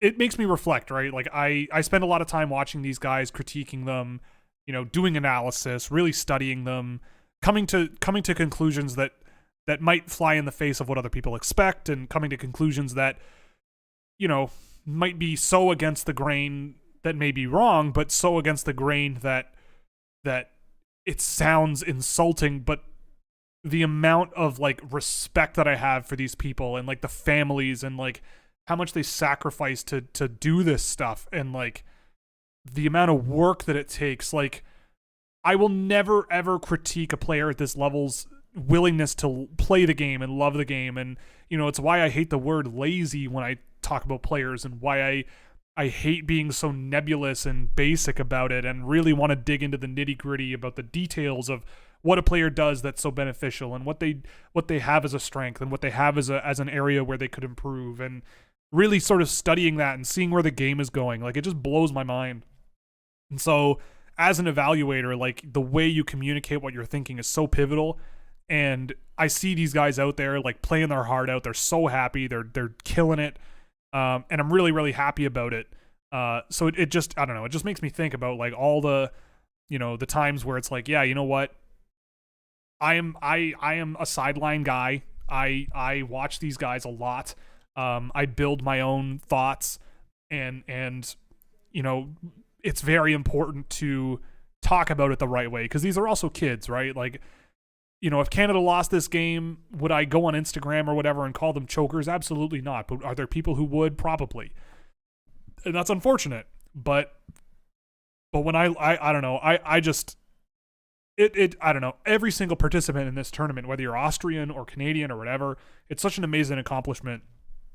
And it's something that I wish I could have experienced or could even come close to have experienced in my life. And so I guess part of the reason why I'm so motivated and so intent on doing this work and like exploring this sport and really trying to understand it is because I just see so much potential and so much of a bright future for it if it's it's just so it's like, look at what's happening right now. Like, it's incredible. Side note, Halifax should have an NHL team. I'm going to say it. That's my hot take. If I was on the Steve Dangle podcast, Hot Take a Palooza, I would have said, put a hockey team in Halifax. That's what I would have said. That's it. If I'm ever a billionaire, I'm going to work on putting an NHL team in Halifax because I love Nova Scotia. I love the Maritimes. They're better than the West Coast. And the crowds here in Halifax, Gary Bettman, if you're watching, you're not, but if you are, take a look at this, because Halifax, some of the best hockey fans, some of the best people, best province in Canada, hands down, absolutely love it. And that's coming from a person born and raised in Toronto, right? Toronto's the center of the universe? Nah. Halifax rocks. Halifax rocks, and we're seeing it. The cameras are vibrating, right? But anyway, I don't know. I'm rambling at this point, but I really, really love this tournament. I love this sport. It always is a reminder every year of just how much these people care, just how much these kids care about this sport and how much they love it. And it's really incredible. And I'm really, really thrilled. Yeah, it's really, really great stuff. Wait, Shane Wright had an A on his jersey there. Wasn't he the captain of the team? Whatever. So, look, like any time I do the work that I do and come to the conclusions that I do or say the things that I say, like, I never, ever, ever, ever, ever, ever want to come across like I know better than the players themselves, because, and it's something that I do wish I could do more, is interface with these guys and really just sort of talk to them about hockey and like have a good discussion about it, because I think they're the ones who I think would have the most interesting things to say about their game, especially when you're looking at them. Maybe I'm blind. I didn't see a C on Shane Wright's jersey. I don't know. Oh, it is. Okay, weird. I don't know what was happening there. But anyway, I don't know. I just figure I would close this out with, it's just such a weird dichotomy in my head, right? And I wrestle with this a lot, where I never played at a super high level. I always loved hockey. I wish I could be good enough to play at this level. I really, really do. But my life didn't turn out that way, and that's okay. And so, but I also want to work in the sport, and I want to be part of it, and I want to help put kids in a situation where they're in this situation, right? Like, that would be the best feeling in the whole universe. And so being able to find a way to get there without coming across as disrespectful as someone who says a lot more than what they think they know, when I spend so many friggin' hours of my life watching this sport from anywhere in the world and watching these guys specifically and doing it for so many years, it's really, I don't know, it's a weird feeling and really motivating, but also, I don't know, there's just a lot of reflection that goes on whenever this happens. But yeah. Oh, someone said, got to start tracking the best hair in the draft. That's a good point. Logan Stankoven's broken tooth there is an A+ move there, so that's wonderful. I can't hate the hat that Joshua is wearing. I can't hate it at all. Look, Joshua had a good tournament. He did. I'll admit that. He had a good tournament. He played his role extremely well. That primary assist on the OT goal, yeah, he did that. That was the extra pass that they needed. And it worked. I'm bold enough to admit that a player that I'm not the biggest fan of had a really, really good tournament. Look, if I turn out to be wrong about Joshua, then I turn out to be wrong about Joshua. But he fit in on that line really, really well. So maybe that's something for the Montreal Canadiens to carry forward.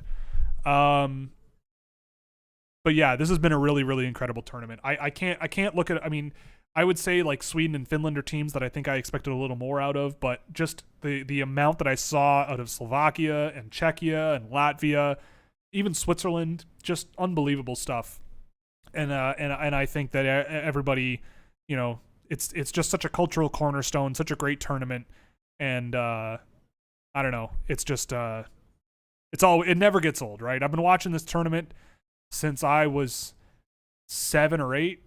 I remember like when was it Mark? I think I remember very distinctly when Marc-Andre Fleury handed the Americans, not literally, but basically handed the Americans their first gold medal in this tournament by putting the puck into his own net off of a defender's bum.